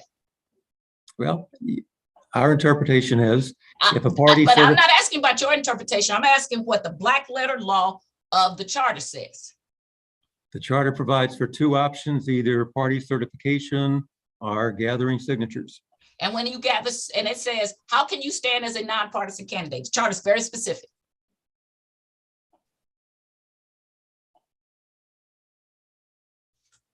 So is there a question in there? Yes, how can a person who wants to, per the charter, how can you stand for election as a nonpartisan candidate? You can gather signatures on a petition under the charter. And that's the only way it provides that you can do it. Well, that's the only way it provides that you can do it. Does it say any other place how you can run as a nonpartisan candidate under the charter? well, the charter doesn't specify how a candidate's name is to appear on the ballot. I did not, I said, how could you stand for election? What is standing for election?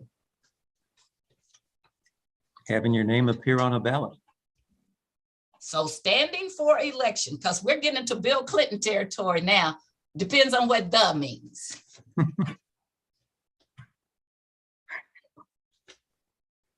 So standing for election means having your name on the ballot.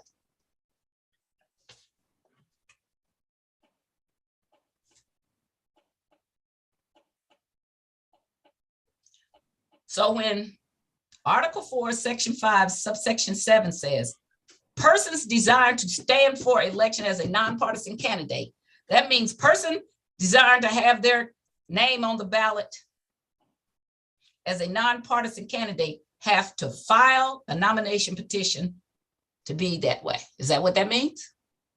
The language speaks for itself. Okay. So my question again, is that what that means? The language speaks for itself. Is that what that means? We'll be here all day. Does that mean that if I want to be a nonpartisan candidate standing for election, which by your interpretation, having your name on the ballot, if I want to have my name on the ballot as a nonpartisan candidate, that it mandates I file a nomination petition? If you're running for a vacancy to fill a vacancy on the Board of Aldermen under Article 4, Section 5, if you don't get party certification, then you can still have your name. It does not say if, any place in there. It does not. It says person desiring. It first tells you what to do if you want to be under partisan, because we've already said the nomination is partisan, blah, blah, blah is partisan, all through the things. But it gets to 7 and says, persons desire to stand for election as a nonpartisan candidate, because it goes right through 1, 2, 3, 4, 5, 6, 7. Shall file a nomination petition. And you've told me standing for election means having your name on the ballot. So to have my name on the ballot as a nonpartisan candidate under the charter, Article 4, Section 5, Section 7 says that I have to file a nomination petition. Isn't that what it says? That's correct. Okay. So if my name appears on the ballot and I have not filed a nomination petition, then you're the board, lets me appear as a nonpartisan candidate. I'm in violation of Article 4, Section 5, subsection 7. Is that correct? We don't think so, no. So tell me where I'm not in violation of Section 7, because you're trying to run my questions, but my question says that according to Article 4, Section 5, subsection 7, that if I want to run as on election for a nonpartisan candidate, I have to file a nomination petition. And if I appear on the ballot under Section 7 with no designation, That I'm in violation of 7. Article 4, Section 5 creates 2 options. No, it does not. Well, we think it It does. does not. It is a Well- continuation. I'm asking you about 7. You're trying to, under 7, I didn't ask you about any other part. I said, if I appear on the ballot as a nonpartisan candidate and I have not filed a nomination petition, I'm in violation of subsection 7. It's a yes or no answer. And you cannot add any more to it. I am in violation of subsection 7. I don't think so. So tell me where I'm not in violation of it. And we're only talking about subsection 7 now. You still can't run it. Under Article 4, Section 5, there are 2 That we're options. not, but that is not my question.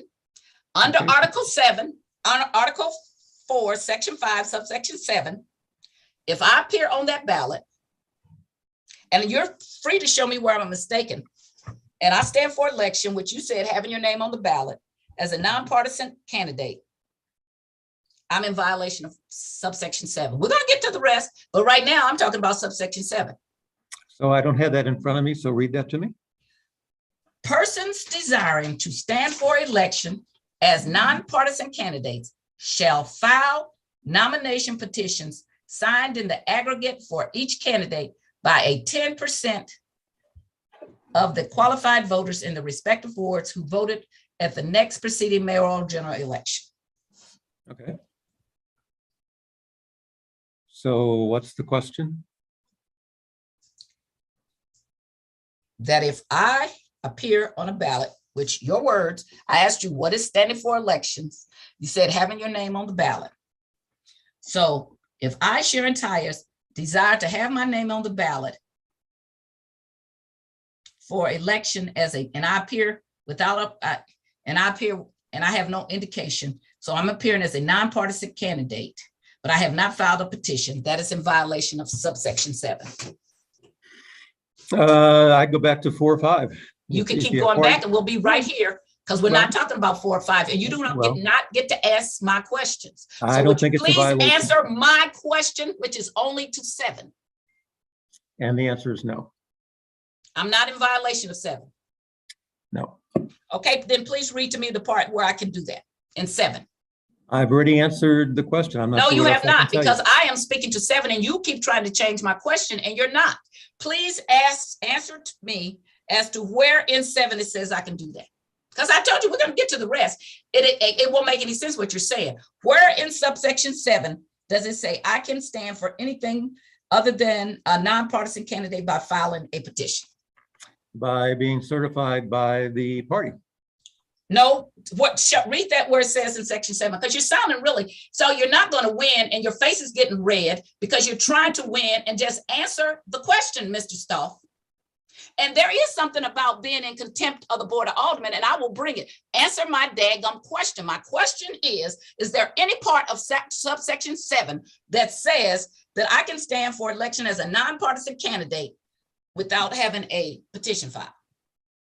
Not in section 7. There you go. Now, all that time you took up, and I don't like to try to use our rules against people, but I will. So it'll be really easy because I can ask very specific questions if you just answer them.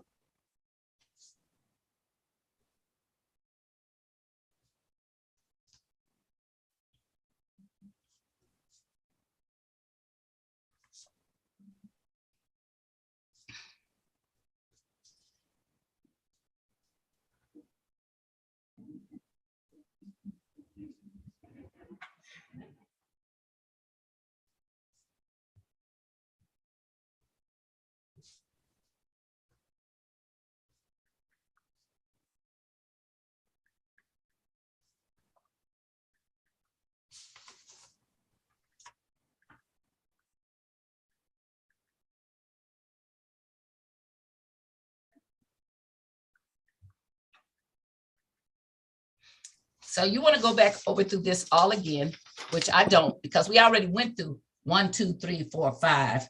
And you yourself says there is no place, which let me go back and read your answers. No place in Proposition D does it state that when the party certifies, nominates a candidate, that a D or P or R cannot be next to it. It says, it doesn't say that. You said that, that was your answer. You said definition of a nonpartisan election, no party affiliation. You then went on to agree that there was a party affiliation when the parties nominate the candidate, when they certify the candidate by the central committees, when they bring the certification to the Board of Election Commission, which they don't let the nominee do it. You have to do it. That those are all party affiliation actions right there. We've already gone through all of that. So all of this leads up to everything it talks about is a party affiliation before. There's no part that does not. Sections 4, 5, 6 all speak to party affiliation. Then 7 speaks to how you can be a non-party affiliation.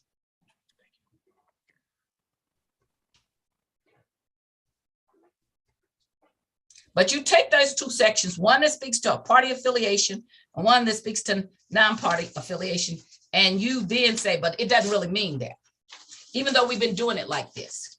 And that somehow our ordinance has somehow undermined our entire charter. And I'm telling you, it does not.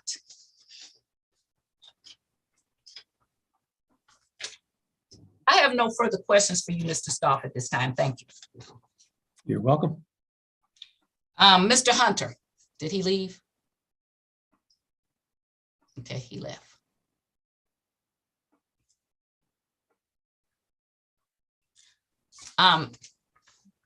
Mr. Chairman, Vice Chair, at some point, we're in the middle of lunch. I don't like to have 8, 7-hour meetings without lunch or something like that. So I'm going to start to talk with Mr. Borgmeyer, but at some point we need to look and let people go have a lunch. Okay. So are you opposed to that at any point? Oh, no, I'm not. You want to have like a 30-minute recess or an hour-long recess?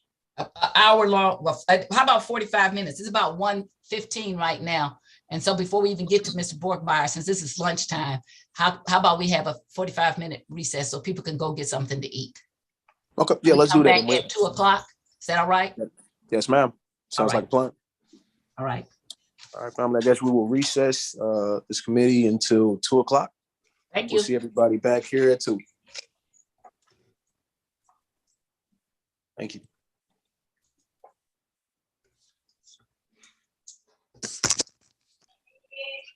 And then we can go to lunch.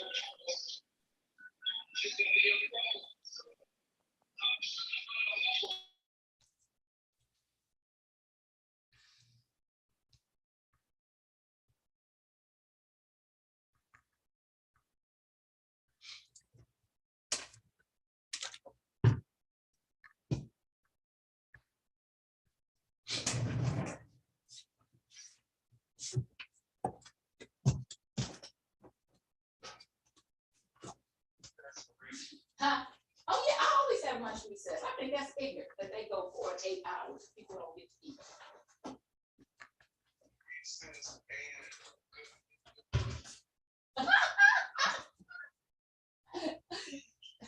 I mean, does he? I said, well, see, I'm already convinced. So, does he sound still silly?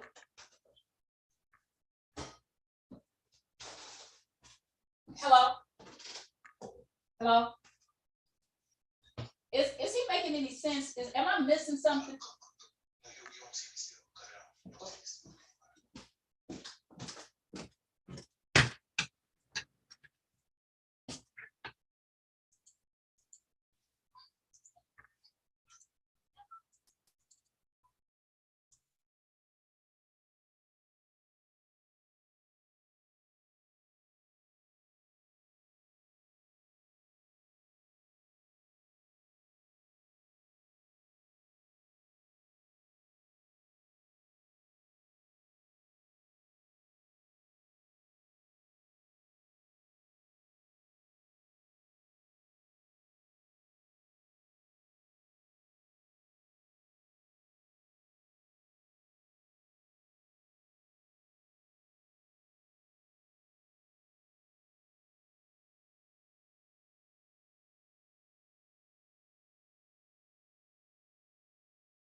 We need like some elevator music when it's like this quiet. I'm just I think that's a saying. really good idea. You say what? I think that's a really good idea. Man, that'd be interesting if everything's muted. Have a little elevator music playing. Or some Jeopardy questions. Right, right. Some sort. Yeah, Andy says it's already broadcasting on YouTube, so everyone can hear our conversation about elevator music. Oh, great. Well, somebody just came up with some great ideas there. Somebody take that and run with it. Yeah, somebody might respond to us and let us know what we should be doing. Yeah, that'd be cool. Maybe have a commercial going or two. You know, one of the new restaurants in the city. I don't know.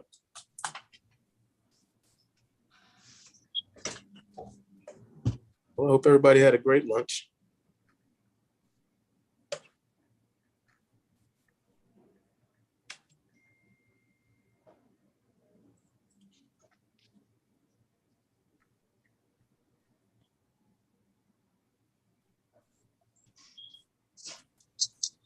Hello, STL TV.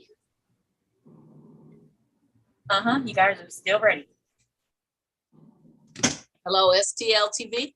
Can you hear me? I'm sorry. No, that was me. I had my speaker turned off. I'm sorry. You can continue. Okay, and I guess I'll turn my camera back on. Oh boy, I shouldn't have had lunch. I'm ready for a nap now. Okay, let's see what we got here. You can start your meeting. It's still streaming. Okay, all right. Mr. Vice President, I'm sorry, Yes, Vice Chair. Vice Chair. We don't want Mr. Alderman Boyd to Boyd. jump on me again, okay? We're gonna get started again. And so I wanted to give people, if they have, anybody have any questions for Mr. Stoff? Is he back again? No, he's not here. I see Ben Borgmeyer twice. Yeah. I apologize. Gary's having some technical difficulties he's trying to resolve right now. So that's his status. Do you want me to try to see what's going on or have him join me? Well, I over wanted here? to give the other people a chance, Okay. if you can. We'll take Sure. a couple of more minutes. Okay, let me see what's going on. I'll be right back, okay? Thank you. Okay.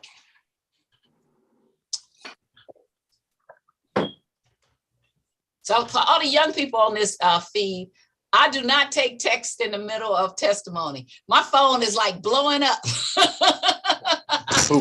This is what you all do, okay? But when I'm actually asking questions, I want y'all to know I do not answer your questions in the middle of this. So that's to everybody who's texting me. Stop it.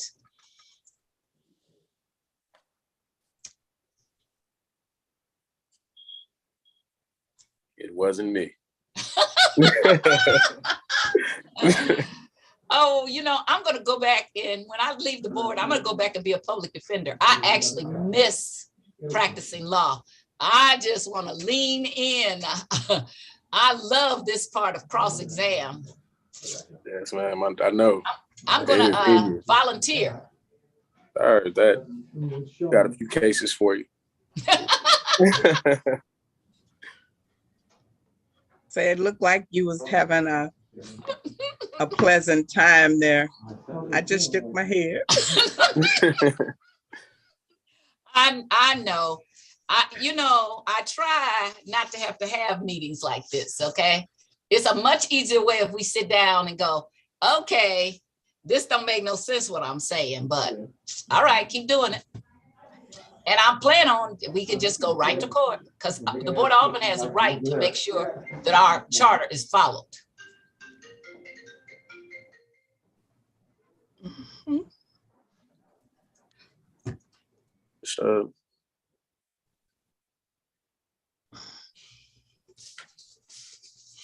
While we're here, is there anybody that has any questions for Gary if he can't get back?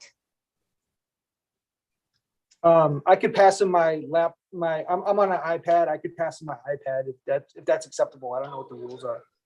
Well, first I want to see, is there somebody here who has questions for Gary at this point? Any of the aldermen here? So you don't have to do it right now, Ben. You're the next person. Okay. But I wanted, is there anybody? Alderwoman Rice? Alderwoman Ingracia, any of you all have questions? No questions. Thank you, Madam Chair. Alderman Page? No questions. Thank you. Okay. Listening and learning. Okay, street committee? Nobody? All right. I think you asked a lot of questions. So, there's a lot of processing also at the same time that's taking place. We're So- gonna actually continue this. I'm gonna write up the answers that I received. I'll watch the Zoom and the questions, and then I'll write up. I know I asked a lot of questions. I told you, I feel like I'm back in court. And I loved that, okay?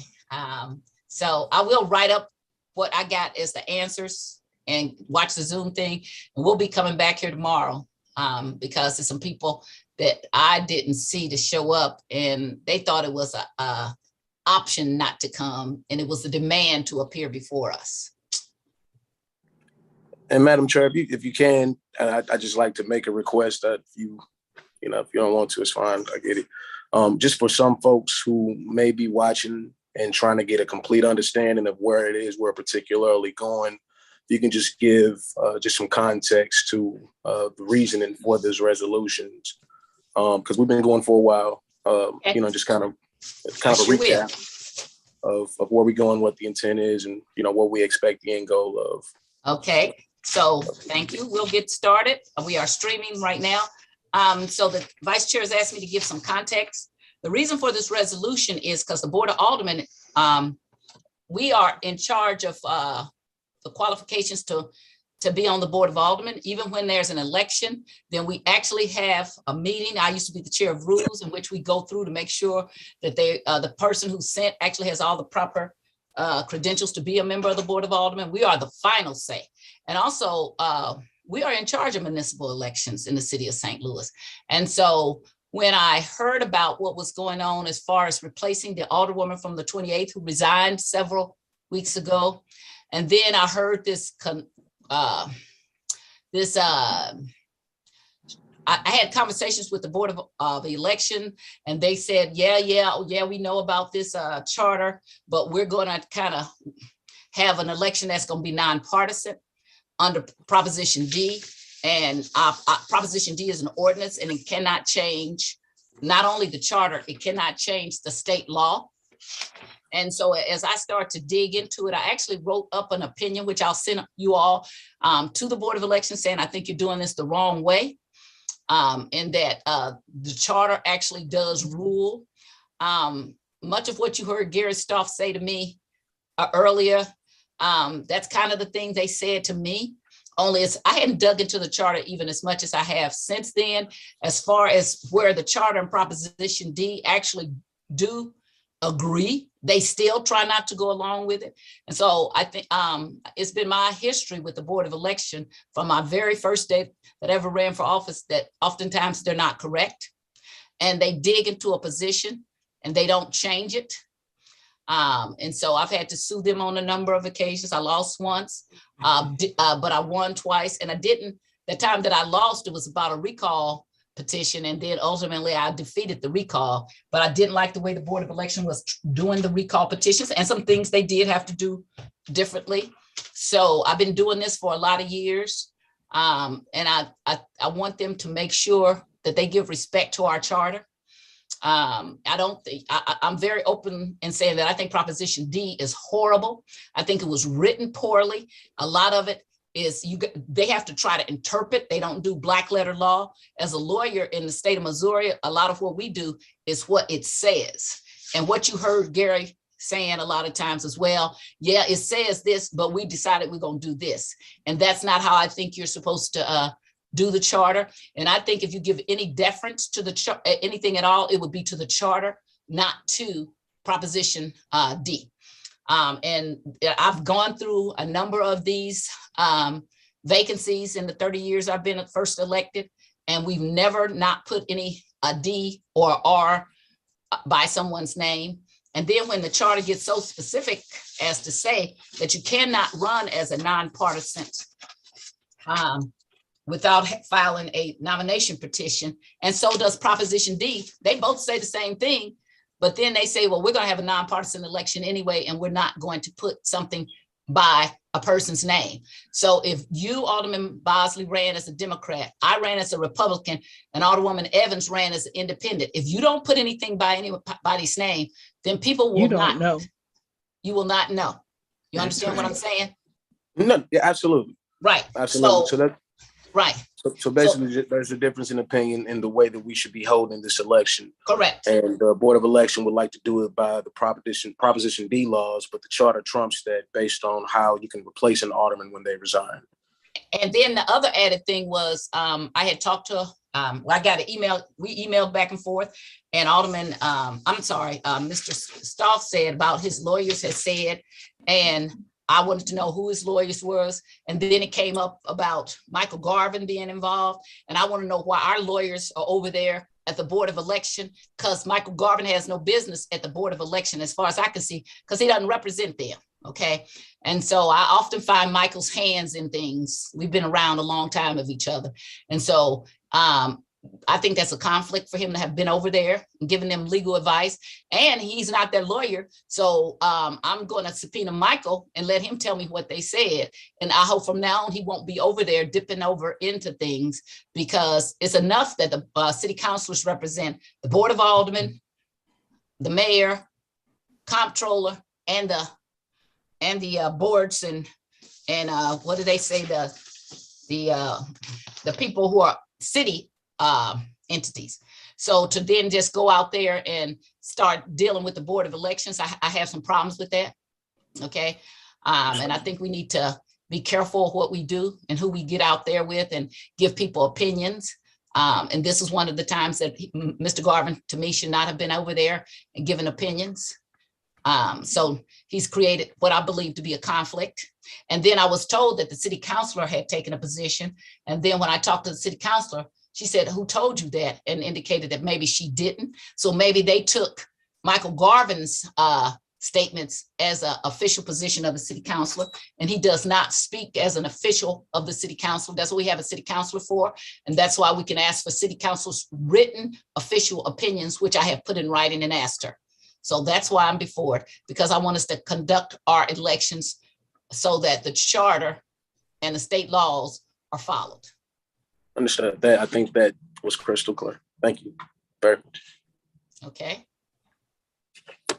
All right. The next person that we have here is Ben Borgmeyer, who is the Democratic Director with the Board of Elections.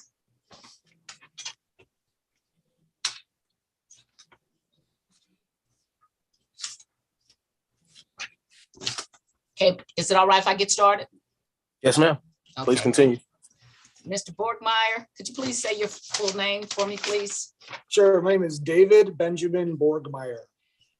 Raymond Benjamin? Okay. David, sorry. Oh, David Benjamin. David, okay. Yes. And you are employed by the Board of Elections? That's correct. And what is your title? I am the Democratic Director. And that address is 300 North Tucker? That's correct. And how long have you been with the Board of Elections? Let's see. So it was July of 2020. So I think a little, what is that? 2.5 years at this point, or sorry, year and a half. Apologize. Okay. You do math like me. You must not be good. Okay, and you are a lawyer? I am, that's correct. And you heard Mr. Stoff testify that you do not have a lawyer for the board on retainer. Is that right? That's correct. I heard that. But he said that sometimes you consult with James Hetlich. Is that correct? That's correct. Are there other lawyers that you consult with regarding matters for the Board of Elections? So I'd say yes. Okay, so he's not on retainer, so it depends on the situation. Maybe the lawyer that you would use. Is that it? Is that a fair assessment? Yes, I mean, so when you're asking Mr. Stoff those questions before, for example, we have used the city councilor for specific things in the past. So if there was an issue, we have. Interesting. Yes. Usually there's some kind of agreement, like with the city councilor is beforehand, before they get involved with the case, but yes, we have. Do you think that the Board of Election is one of the city departments? So I know that we are a county office within the city, and so that relationship has never been crystal clear to me as far as what that relationship is. For example, we were before the Board of Aldermen this morning on a pay bill because we are not part of civil service. Correct. So I think our relationship's not necessarily 100% spelled out, but like you commented this morning, you guys, city pays the bills for us for the most part, unless it's an election where there's shared cost. So I guess it's not a straightforward relationship, but I think there is one. It's a relationship, but it's just not, you're not a department. We pay also, Yeah. we do the raises for the sheriff. Right. No, I agree. We do the There's raises. probably a So, reason. right. So a raise does not make you, just because we're paying your bills, because we pay the bills of the county office does not make you a department. Okay. Like we have I a agree. personnel department and a street department and those things, those are departments. Okay. Right. All right. And so it's like when there's consultation with the city council's office, it's something that the city council's office willingly takes on. It's nothing that's assumed, I would say. And does the city councilor's office give you legal written opinions? I've not received a legal written opinion since I've been here, so I don't know if that's always a practice or not. And but they will give you a verbal opinion of what they think is right or wrong. Yeah, typically, like I could go into specific examples if you wanted to, but No, that's fine right there. no, that's fine. Whatever you want. I'm here to answer your questions. Somebody needs to be muted. I'm hearing somebody. Okay. Okay. And is it, you heard Mr. Stoff say that Michael Garvin was the contact you all worked with in the city council's office? I heard him say that, yes. Were you at any such meeting, either by Zoom or in person? I was involved in a phone call with Mr. Garvin. Okay. And was other members of the Board of Election on that phone call? It was me, Mr. Stoff, I, and James Tetlich. Michael Garvin, Stoff, and who was and yourself, and who else? Jim Hatledge, the attorney. Okay.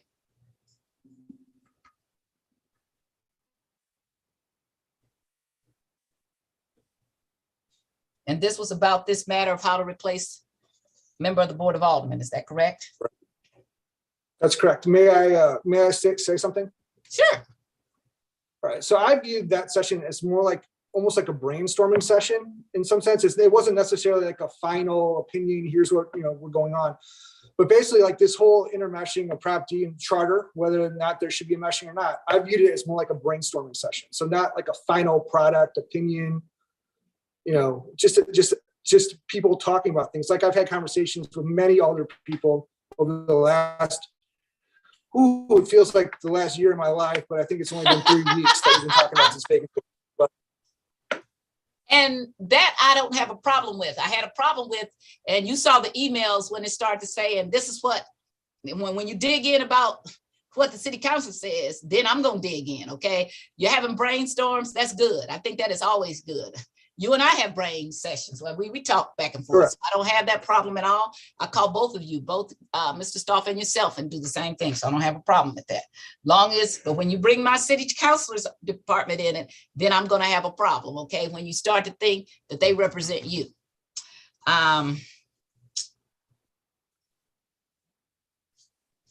And so also you heard him say that you all released a press release about how the election was, how you plan to run the election.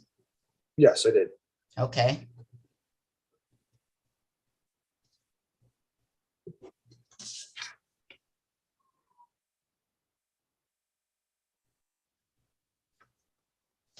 And it is your understanding that ordinances cannot, do not trump the charter and or city or state statutes? That's correct. That is my understanding.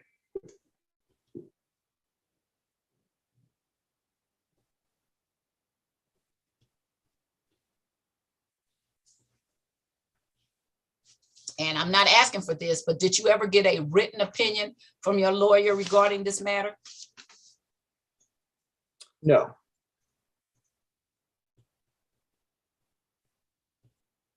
No formal opinion. There was conversation. Yes.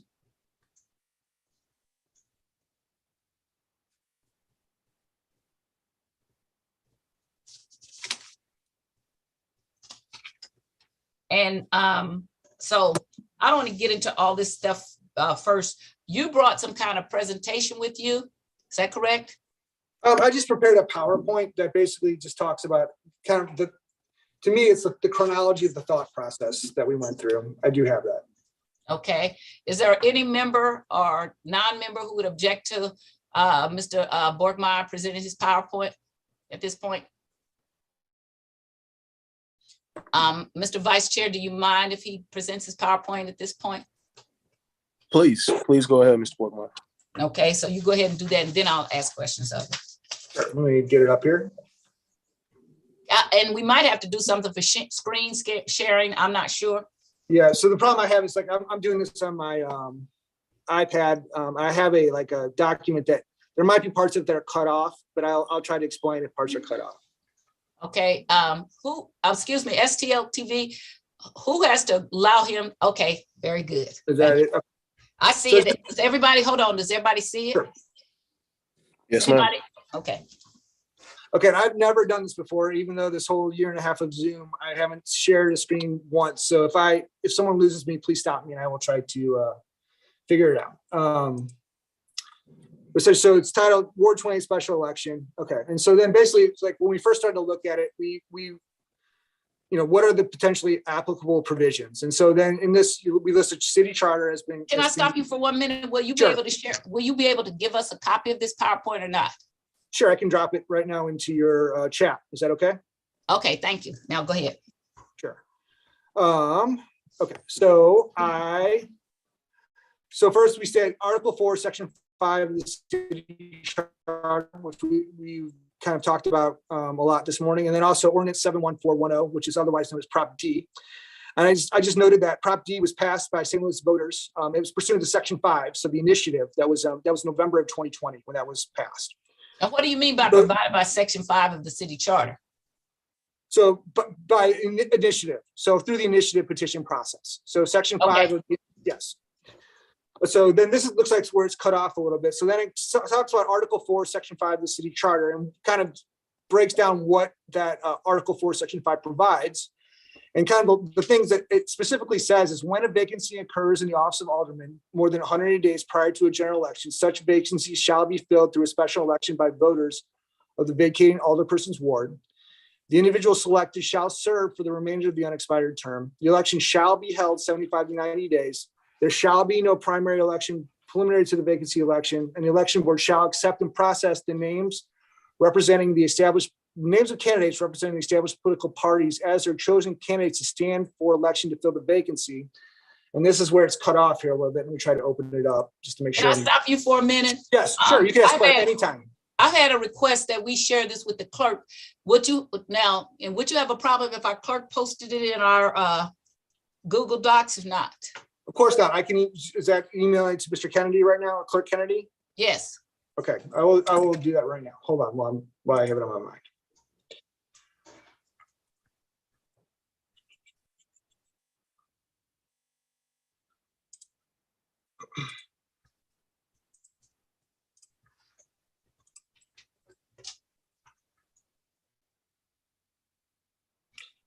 All right, and then what is the email address to send that to? Is it just a Kennedy T? No. Okay. Do you have the clerk's Board of Aldermen's email address? I don't want to put that in the chat. Email it to me and I'll just forward it to him because I have it right here. I have BOA Alderman, BOA clerk. Don't, please don't put it out there. No, I'm gonna email it. I'm just gonna use email. I'm not gonna put it on the. Yeah. He tries to get business done on that one. Okay. Me being Ward 1, I get 100 emails a day. Well, you're number 1. Okay.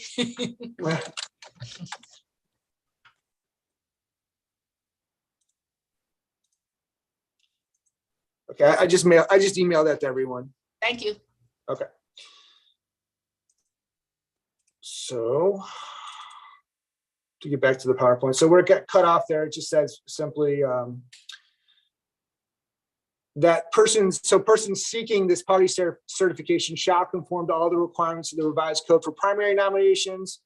Persons desiring to stand for election as nonpartisan candidates shall file a nomination petition signed by 10% of the qualified voters in respective ward who voted at the next preceding mayoral election, and then filing closes 30 days prior to the date scheduled for the vacancy election. So I would say, Alderwoman Tice, you had said that we wrapped the charter around Prop D. We started with the charter and said, what does the charter provide? What are the kind of the hard points in the charter that obviously, because it's a charter, we can't go around. And so those, when I boil those down, what the charter expressly provides for is the styling of the election. So it's a special election. Whom votes, i.e. the voters of the ward, the vacating ward, the length of the term, the remainder of the unexpired term, when the election is to be conducted, so 75 to 90 days out, one election, so as specified, no primary election primary to the vacancy election, what filings the election board shall accept, i.e. party nominations and non-party nominated candidates with petitions, and when the filings should close. So then when you look at that, so we said, what is not explicit in the charter? Well, while the charter requires the election board to accept and process the names of candidates representing the established political parties, which are chosen by the respective city central committees as their chosen respective candidates to stand for election to fill the vacancies. And then also that persons desiring to stand for election as nonpartisan candidates shall file nomination petitions. Basically, despite this, the charter does not expressly provide that a ballot designation appear next to the candidate's name on the ballot. Now, I know that's what we're here to talk about, and I think Alderwoman Tice, you would argue that it does. Just in strictly Alderwoman Tice. So that's essentially, so then looking at ordinance 7140, which is the Prop D, and as kind of been also talked about as nauseum, I guess we can skip specifically to section 4, where it talks about vacancies. Section 4 says, notwithstanding any provision of law to the contrary, the election to fill a vacancy office of mayor, comptroller, president, board of aldermen shall be conducted as a nonpartisan top 2 runoff election. All right. And so that's specifically how the Prop D relates to vacancies and the explicit language of Prop D. And so as noted, ordinance Prop D conflicts with Article 4, Section 5 of the charter. As already has been discussed, the top two runoff election. Obviously, the charter provides for no election, no primary. And as the state stated, the law says the charter trumps an ordinance when a conflict exists between the two. And then because of this, there can be no primary election. If you skipping down a slide. So then how do you interpret, how do the charter and ordinance work together? And this is a word I've only read in law books before. I've never said it out loud, so I might not say it correctly, but ordinances in the charter are to be read in pari materia, meaning that laws must be interpreted in the light of each other when they have a common purpose or comparable events or items. So basically, the idea here is that the charter and the ordinance both speak to vacancies. And because the charter is not specific, does not specifically say no DRR, and where it's kind of ambiguous at best. So you read the charter in the light of the ordinance. So the ordinance informs, in some sense, how the charter could be read. So Alderman Trice, you said before about, I'm gonna try one more time. It's Alderwoman, and then I'm gonna start pressing a button and you will be in trouble, okay? I'm trying to say that if I'm feeling okay. Okay. So then also just kind of for information, what is the effect of an initiative petition? So in Article 5, Section 4, people are provided the power to propose ordinances and adopt the same at the poll with the same effect as if it had been adopted by the Board of Aldermen.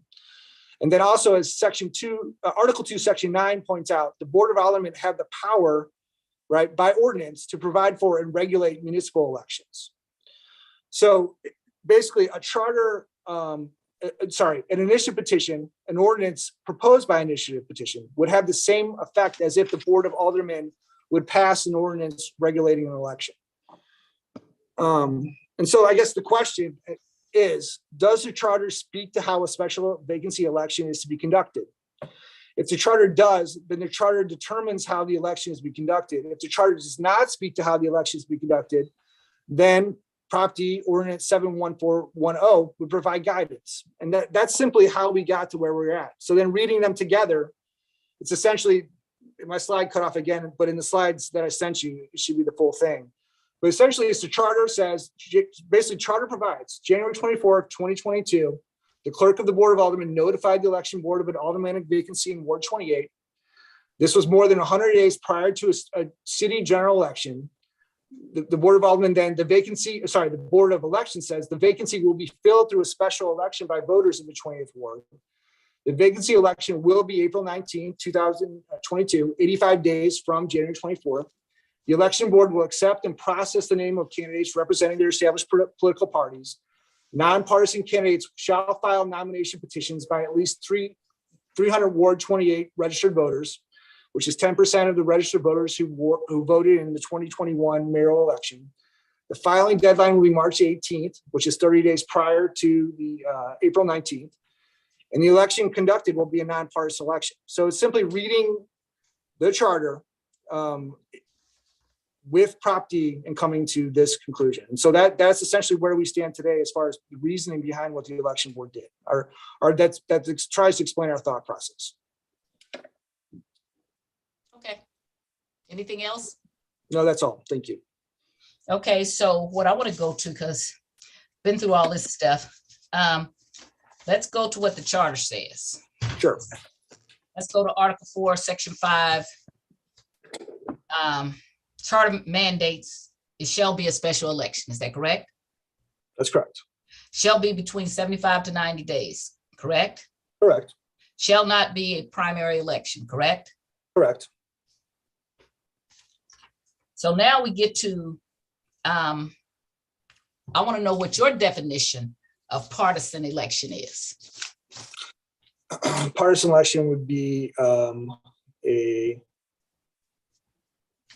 party election, I guess, at that point. So partisan. So I think you asked Gary what a nonpartisan was, but a partisan election is a party-specific election.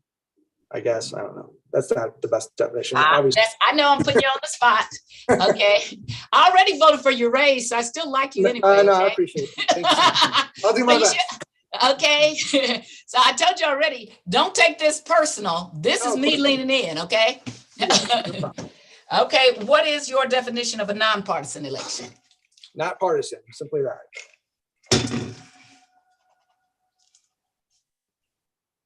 So there would be no partisan part of that election. If it's nonpartisan, it is not. There's no. Right. So the election. So the conduct of the election itself. So the election day is nonpartisan. Okay. So now we went through the charter, the first 2, 3. The fourth thing says the Board of Elections shall accept and process the name of candidates representing the established political parties. Is that partisan when you start to deal with political parties? It's definitely partisan, yes. Which are certified by the respective city central committees. Is that partisan? That's definitely partisan. As their chosen respective candidates to stand for elections to fulfill the vacancy. Is that partisan? Not necessarily. It talks about the candidate standing for election. It talks about them choosing the candidate, but it doesn't say standing for election doesn't necessarily mean that's partisan at that point. So it is your contention that standing for election when you have been chosen by a political party is not partisan. So I think the choosing and standing are different acts. Could be interpreted as different acts. Yeah. I want you to know you are being watched by a whole bunch of people. Okay. No, I understand. You're telling me that this thing goes through, process the name of the candidates, says mandates that you come through the political parties, mandates that the respective central committees do it, choose as their respective candidates to stand for election. And then you say, but that doesn't mean partisan. Everything else in there is about partisan except for that. I'm just trying to explain how we got to the And I'm position. not asking about how Right. you got. I'm saying, is that your contention?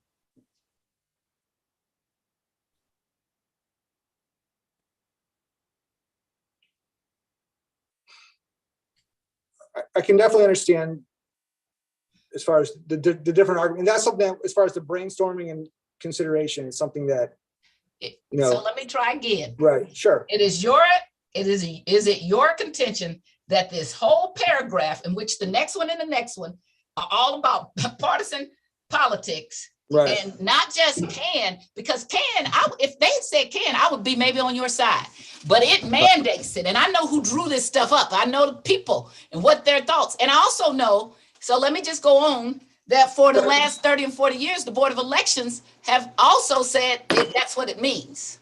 So your policy and procedures have been that is exactly what it means. It means partisan politics. Okay. So now you're telling I'm just me trying to read the words on the page, that's all. I So, like, what- understand. yeah. Chosen, well, let's try again. As their chosen respective candidates to stand for election. Okay. And that was not partisan. Everything else is partisan except for that. So let's see, partisan. Okay. To stand for election. So I don't mean to be coy, but to just answer a question with a question. So it says, as their chosen candidates to stand for election. We gotta get to that. I'm just Right. saying, I can't tell me. So let me say this again. Is it your contention that that part is nonpartisan? Standing for election? Mhm. So all I'm gonna say is the words on the page say to stand for election. But it's connected with the rest of the paragraph and sentence. It definitely occurs in that context, it does. And the rest of the paragraph and sentence is partisan. So the part of a established political party selecting a person, so when it says, in the case, the Board of Election Commissioners shall accept and process the names of candidates representing established political parties, which are certified by the respective city central committees of said party as their chosen respective candidates. So what it dictates there specifically is the election board is to accept those people referred to the election board by the political committee to stand as their candidates. Partisan.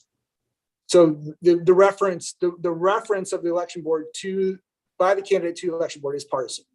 Okay, because and then not only is it partisan, it allows for the Republicans, the Correct. Democrats, and if we had a Green Party, the Green Party to do that. Is that correct? That is correct.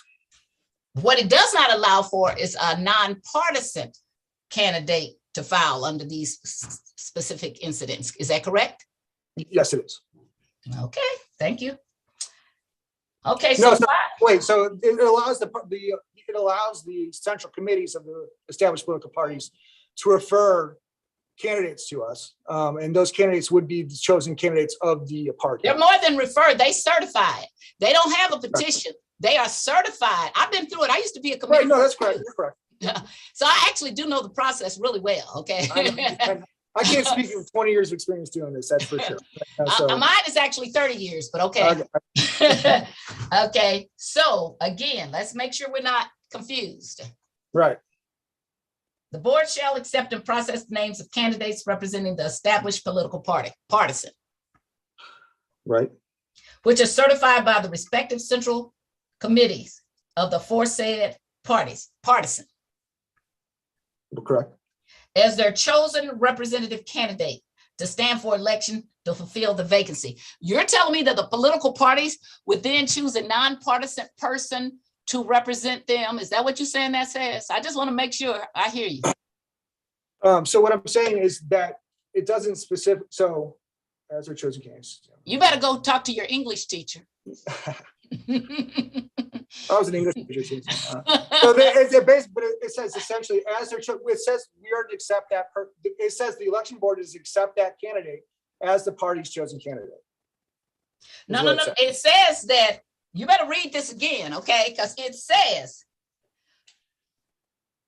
accept the name of the candidates which are representing the established political parties, which are certified by the respective central committees of the aforesaid parties So the central committees choose their respective candidates to stand for election to fill the vacancy. And you're saying those Democrats and Republicans then choose a nonpartisan.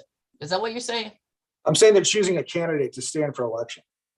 Their candidate, though, not a Their- candidate. It doesn't say, it says their candidate, which is different than a.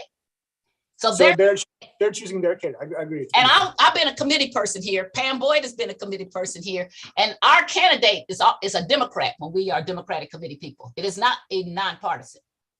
And I would ask you, and I already asked Gary, in all the time that you've been there, have you ever seen a Democratic or a Republican Party nominate somebody who represented them that was not a Democrat or a Republican nomination? I'd be really surprised if that was the case. So when they choose somebody, their respective candidates, that's also partisan because they're choosing their candidate to represent their parties. So I'm just gonna say, all I'm doing is reading the words that are on the page. I understand the context that you bring to it. But No, there's no context at all. I'm reading which are certified by the respective city central committees of the aforesaid parties as their chosen respective candidates to stand for election to fill the vacancy. Their chosen respective candidates. What you would have to say is that they chose somebody that was not a partisan Democrat, and that doesn't happen. Because we will go on further to tell you how it happens if you don't get chosen by the respective parties. And we also have on here Annie Rice, who was a committee woman, who wanted to be chosen, and she didn't. And so then, you know how she got to be run for Board of Aldermen? She had to go out and get a what? Petition to file, even though she was a Democratic committee woman. So they did not choose her.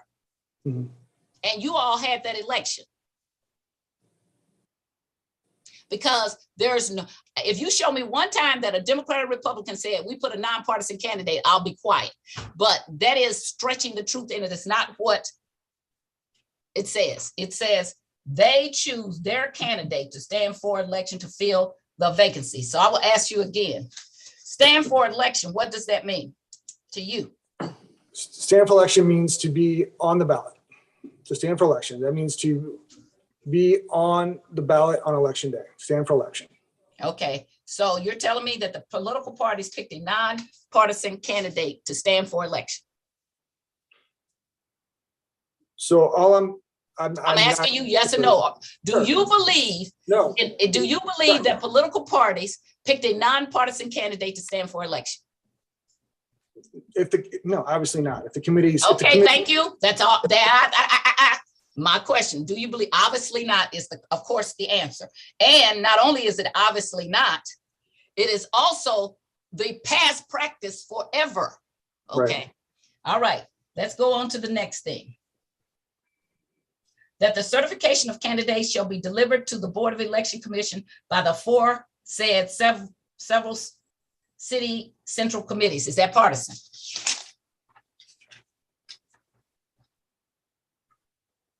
Is it partisan? No, it is, I'm sorry, yes, it is partisan.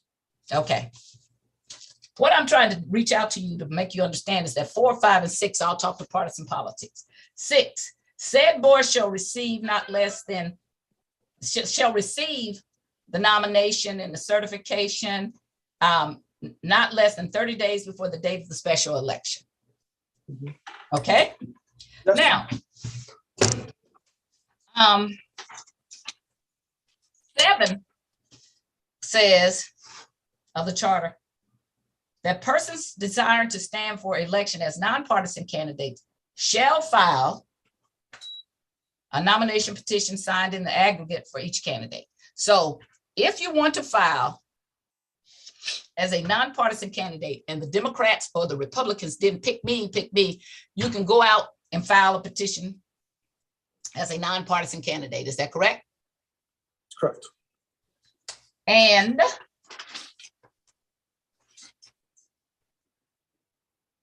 if you go over here to Proposition D, it says, no political party committee shall be allowed to formally nominate a candidate for a nonpartisan office. You want to know where it says that? Section 5 of Proposition D. Sure.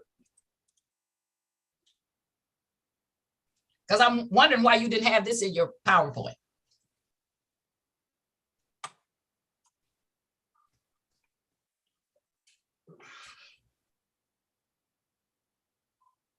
Well, obviously, I mean, if the charter speaks to it, the charter wins. So, you know, as far as what the charter, I think that they speak to the same thing.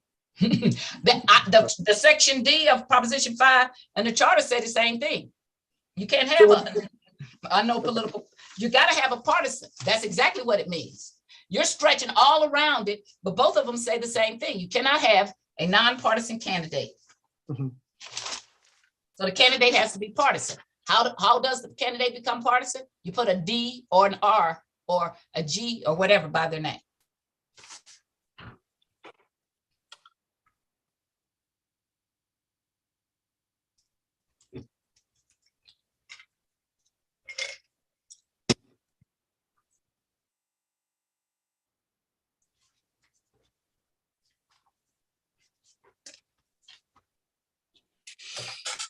So again, I want to go back here to Proposition D.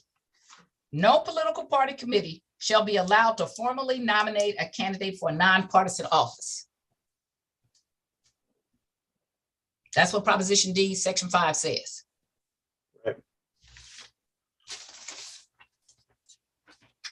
So Proposition D doesn't allow for there to be a candidate nominated by a political party, correct?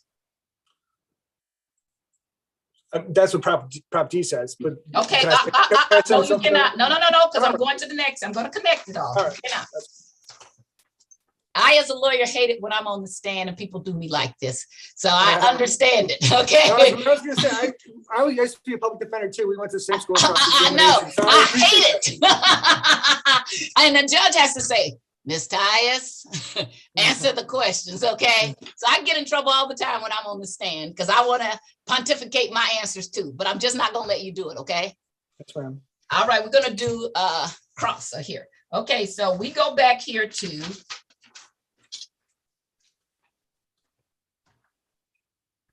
charter.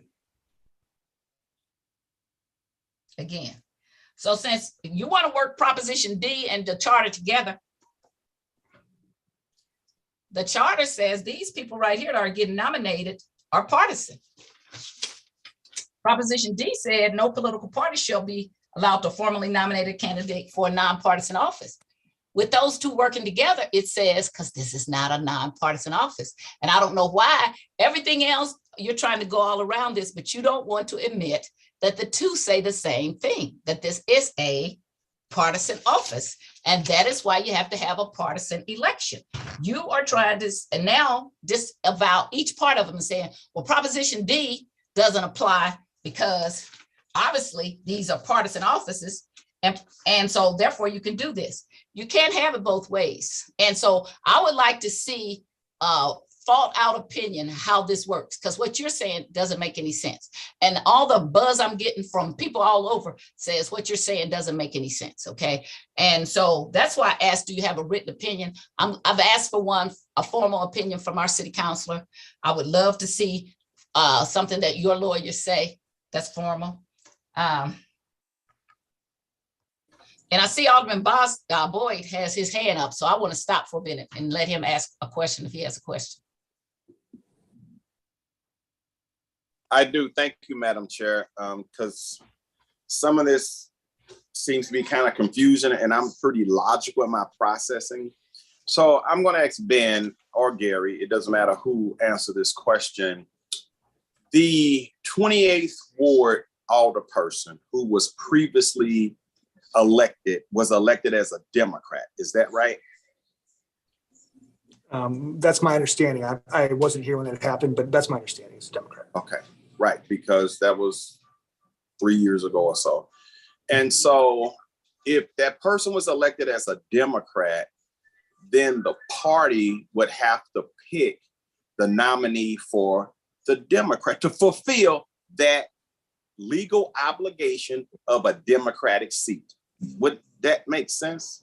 I honestly don't know. I mean, I don't think that my understanding is any party can nominate their chosen candidate in the vacancy election. I believe when I first started here in June, there was an open vacancy in Ward 12. I believe there was a Republican and Democrat candidate both put up that election. That's correct. But I think it would be the choice of the committee, respective committee, to nominate his or their own candidate. Right. And so since that office was previously held by a Democrat, it would only make sense that a Democrat, see you shaking your head, but I'm gonna put a tag on this. It would only make sense that a Democrat replace it. Now, since Prop D came up with all this confusion, we now, as of January the 1st, have 14 wards. Am I correct? January 1st of this year? Yes. Am I correct? 2023. Now, it's my understanding that there's 14, but we have to serve. See, when you get elected to office, you're entitled to serve that entire term. That's why, knowing that 2023 was going to be a reduction of 14, the odd people last year could only run for 2 years. Okay, because everybody has the right to serve their full term. Now, but what I want to tell you, Alderman, if you look at the ordinance that went out to the voters for the charter, it specifically says that our change doesn't start to 2023. So we keep 28 until 2023. Right, but we just went through redistricting, right, Madam Chair? Right, but our redistricting, because of that, doesn't start to 2023. Because if you go and pull it in the ordinance that to reduce it, it says will not start until 2023. Then I have some misinformation there. But because, right, okay, I'll send it to you. Because where I was going was, if we've just done redistricting of 14 wards, then there's really no 28th ward. So maybe we shouldn't fill the vacancy. No, it actually says, I went and looked at it and pulled it up, and I'll send you the ordinance itself, which was Phyllis Young. It says 2023. Right. Now I know when it technically takes place as far as running for that office. And the wards itself, the changing of the wards. We just had to do redistricting so that it's in place, so that when we get elected, whoever gets elected will hit the ground running. So what's the effective date of the redistricting map? It wasn't January the 1st. I was told it was January the 1st. Just of the map, but we don't operate under it until we remain with 28 wards until 2023. And this is why it gets convoluted. I get that and I understand that. But so going back to the 28th ward, it was a Democratic seat. And so it was a partisan seat. I don't know how we can make it a nonpartisan seat when we're trying to replace a partisan position. Gary, that's where I'm confused. If we should be attempting to replace a Democrat with a Democrat, notwithstanding the fact that people who want to run as an independent can do that, because certainly Annie Rice did that when she didn't get the nomination from the Democratic Party. She ran as an independent, got her signatures, and she was able to prevail. But she was still an independent until she decided to run as a Democrat. So just logically, and I know I'm not a lawyer, I always pretend to be one, but I take no money from anybody, okay? So that's where it just makes no sense to me that this is not a partisan seat to be fulfilled, even though an independent, nonpartisan person has a right to run and potentially win. Otherwise, it's a moot point for the Democratic Party to nominate anybody. I mean, why don't we just not accept the nomination? Because it's a partisan seat. I mean, that's what I hear you saying, Gary. It's a partisan seat. So why don't we just say, hey, Democratic Party, y'all did what y'all did, but it don't mean nothing to us? Because that's really what you're doing. Because you're saying you're going to put them on there as an independent, but yet the party cannot select an independent candidate. To me, that's just logic. So I don't know why we would put them on there as an independent when we're replacing a Democrat. That's where I'm really confused. Gary? Well, the fact that a Democrat held the seat doesn't necessarily mean it's a Democrat seat.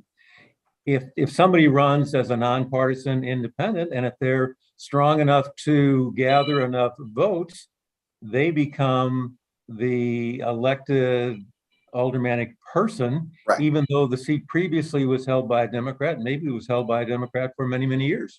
Right, and I just made that point with Alderwoman Rice. But this was a seat held by a Democrat. In that case, the party gets to pick the nominee. So if the party picks the nominee, the party has to pick a nominee to represent the Democratic Party. Yes or no? Sure. Okay, so if the party certifies a person to represent the Democratic Party, how in the world can the Board of Elections say, I'm not going to accept that because we're going to consider this a nonpartisan election? Well, for the reasons that we've discussed before, and I think Ben outlined in his, well, I know you're shaking your head no, and you don't agree with that, but that was our analysis. Since the charter really doesn't say how names are to appear on the ballot, we would accept the Democratic Party saying that Jeffrey Boyd is our candidate. But then when we try and mesh Proposition D with the charter, Proposition D says to us that it's a nonpartisan election. Okay, Gary, one of the things some lawyers taught me, it was I watched judges give rulings. There's a such thing called precedence. Am I right? There is, yeah. And precedence is kind of like a tradition. Am I right or wrong? No, that's correct, yeah. Okay, so if we have a precedence that when a seat is vacated by a partisan person, then, and we're accustomed to fulfilling our obligation with the party to put someone on the ballot to represent the party, then why would we deviate from precedence? Even though I understand you're trying to meld the two, I understand that, but why not err on precedence and not this nuance that Proposition D created? Well, there's no precedent in the sense that we've never had this kind of a situation occur. And while precedent is a good guideline, it's not absolutely binding. The Supreme Court is dealing with questions now that are calling into question case law that's been around for a long time. Yeah, that's scary, ain't it? Well, it is.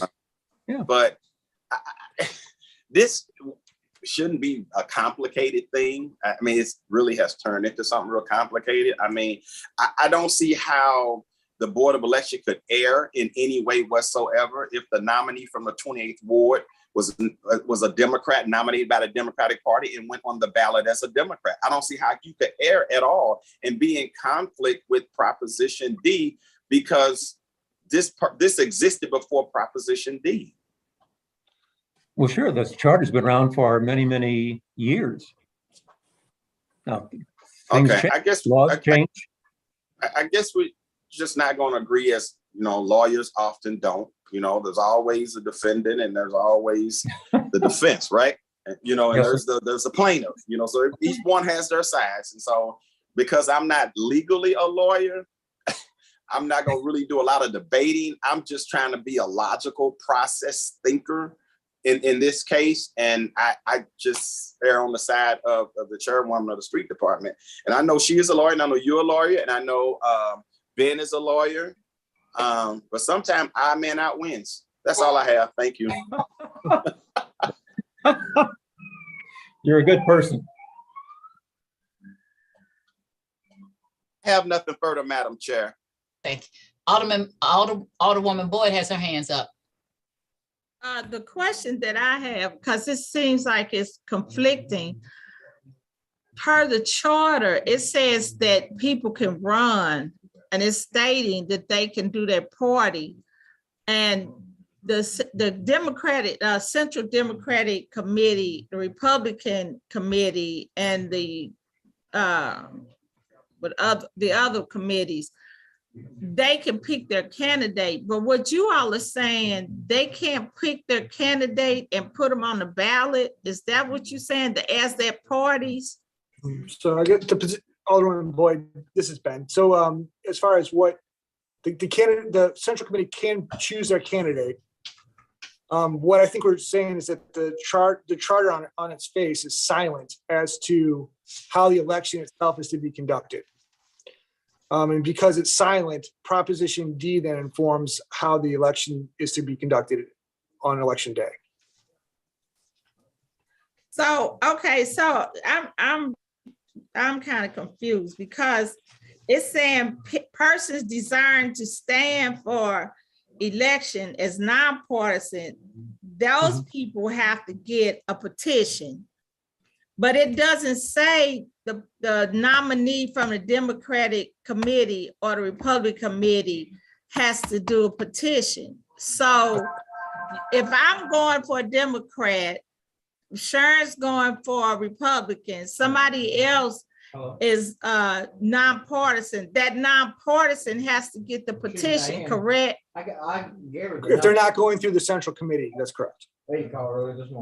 But you all are saying this will be a nonpartisan election. That's why I'm confused. So how are you claiming it will be a nonpartisan? So you ignoring the Central Democratic Committee and the Republican Committee on what their nomination is? No, so like when it says in, I think section, Alderwoman Tyus had it broken down in sections, but in the phrase where it says, in such case, the Board of Election Commissioners shall accept and process the names of candidates representing the established political parties, which are certified by the respective central committees. We're not ignoring the committees, but we're saying the charter specifically says that the central committee of the established political parties nominates or certifies to us a candidate, then we have to process that candidate for the election. So they don't have to get the petition signed. That's correct. No petition. So why are you all making a nonpartisan election then? Because the charter speaks about the nomination process specifically. It does not speak to the conduct of the election specifically. And if you read the charter and the ordinance in pari materia, each informing each other, then when the ordinance, Prop D, provides for a nonpartisan election, essentially is looking to that. Okay, it's totally confusing me because it seems like you all are ignoring the charter and you saying that this Prop D overrides the charter. And I was always taught that you can't override the charter. So that maybe I'm looking at it wrong. So, okay, thanks. Yes, ma'am. I'm just trying to explain our position. Thank you.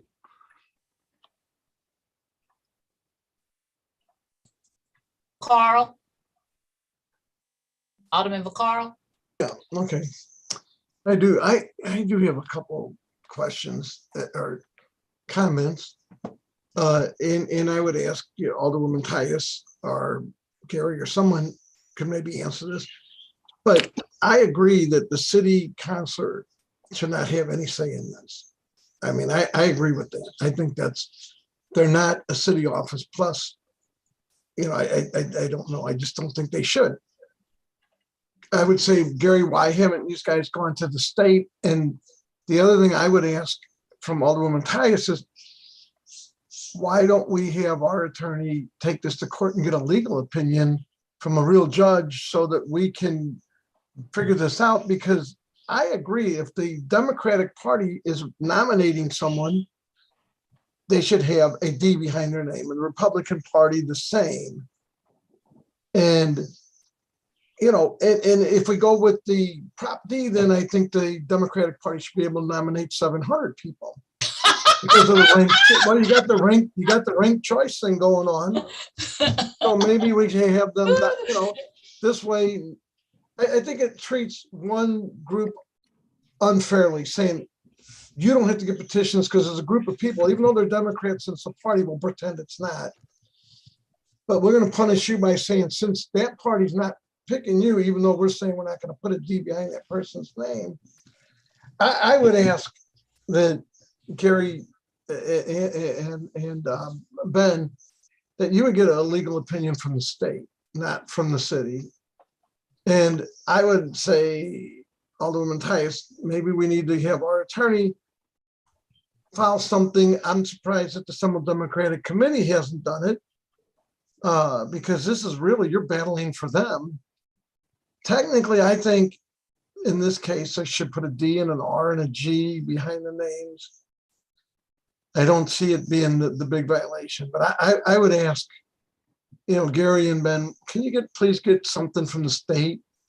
And Alderwoman Tyus, maybe we should have our attorney file something in court you know, and they can give us a pretty fast answer in court, I believe, and I could be wrong on all these points, so I'm just asking opinions. So Alderman, I will tell you, in my letter to them, I actually have CC'd both Carla as the chair of the Democratic Central Committee and Michael Butler as the chair of the State Democratic Committee. And I am asking them to file a lawsuit against the Board of Election. And I put that in my letter to them, that if they did not follow the law, that I would be doing this. I also have asked the city councilor, who is our lawyer, not theirs. That's why I was irritated that they bring up Michael Garvin's name, because Michael Garvin does not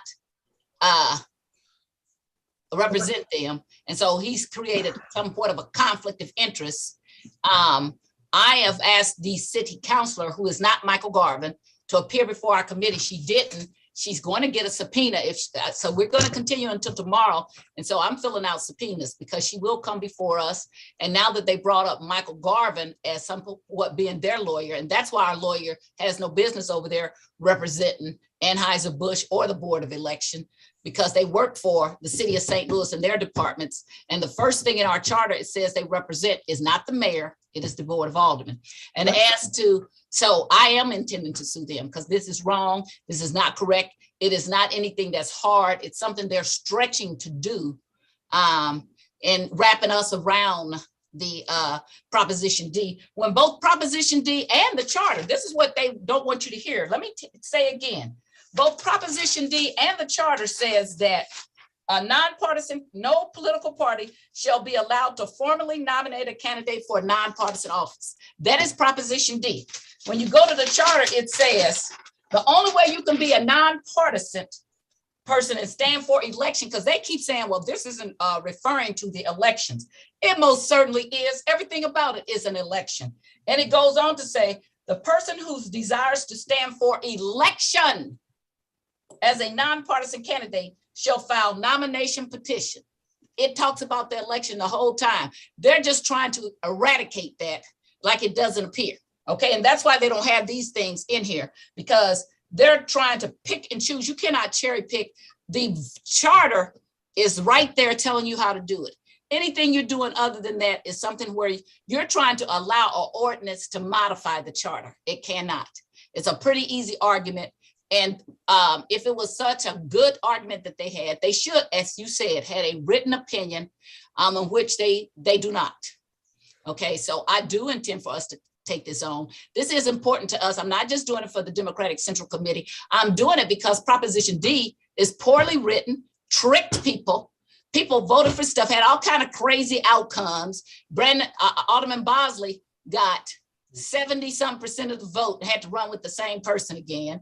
I got 60-some% had to vote again. Alderwoman Schweitzer blew her opponent away. Those are all horrible consequences because the people who were writing the ordinance didn't know what they were doing, and they wrote poor ordinances. Instead of admitting that, they are now doubling down and coming with Proposition R, which has also got all kind of flaws in it.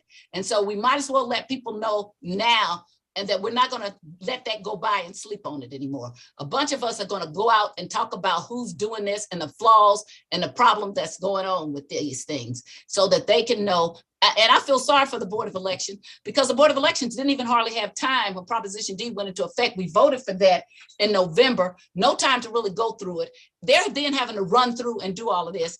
That is just, it was like an ends justify the means. They wrote that proposition for one person who I in fact supported, but I do not support ends justifying the means, and I do not support writing some for one person and then having it be so sloppily written that it has all these loopholes and things. And so we should go to, as the board, I'm going to ask the board that we go in and sue the Board of Election, and I'm going to ask the city councilor.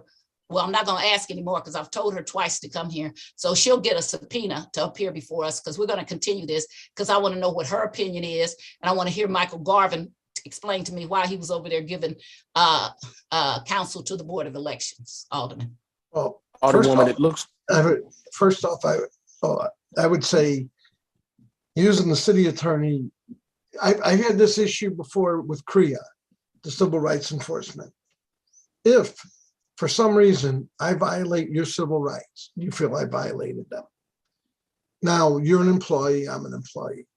the same person, the same group that is going to take your case because you said it was unfair, they're also going to be defending me. I mean, But in this Korea- case, it I've been doesn't saying happen. Korea That's why, needs its own attorney. Alderman, I want to say, in this case, it doesn't happen. That's why I was establishing. The city No, council. and I does not get represent- it, but I would, I mean, having them go to court since they've already, if you ask me, are fairly tainted in this. Well, maybe we get an outside counsel. I and they think, pay I for think, it. I think the Board of Aldermen has the funds in it for something like this. I think we should hire someone and actually get this across the street. And then whatever the judge says, then that's what we do. I understand both sides of this, but I agree that if the Democratic Party is nominating someone, a Republican Party or the Green Party, there should be a D and R or G or whatever the different parties are. What's silly about this too, the Democratic Party is going to. Madam Chair, yes. I'm gonna call a point of order, and I'm not trying, and I want to be respectful.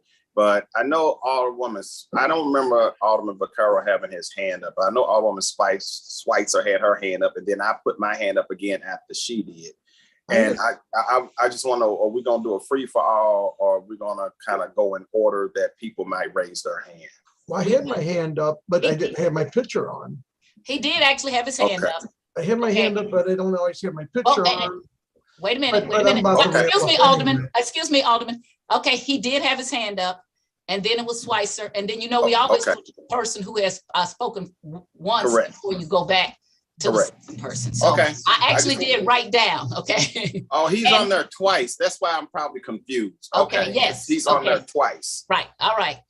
And You Alderman see, Bos. Vaccaro's on twice. Right. Okay. Yeah. Right. Okay, so Were that's you my finished, confusion. Alderman? I'm almost there. Okay. I sort of lost my train of thought, but You can come back if you remember it if you want. well, give me a half second. Okay. I talked about Korea. I talked about the attorney. I think we should hire somebody, and find out in court, and then eventually we should go back and fix all this mess. But anyway, I'm gonna let it go there. I am on twice because I'm in two different rooms at the same time because I was in two different meetings and one of the meetings dropped off. So I just stayed that way. But anyway, I agree 100% with what you're saying, Alderwoman Tyus. And I think we need to take it to court, but I do think we need an attorney that we hire that represents us, not someone that's already given their opinion. And we're going to say, go to court and fight against what you just said. Because if I was the other attorney, I would say, well, here's what you already said. So why are you here? So anyway, I'll drop off at that and kind of maybe sign off one computer and I'm just going to listen. Okay, Alderwoman Schweitzer. Thank you so much, Chairwoman Tyus and members of the Streets Committee. This is a really interesting conversation, and one of the things that I think is part of our role as alder people and the role of so many people in various city and county departments is interpreting the charter and interpreting ordinances and making the decisions in the with the most information that we can as we move forward.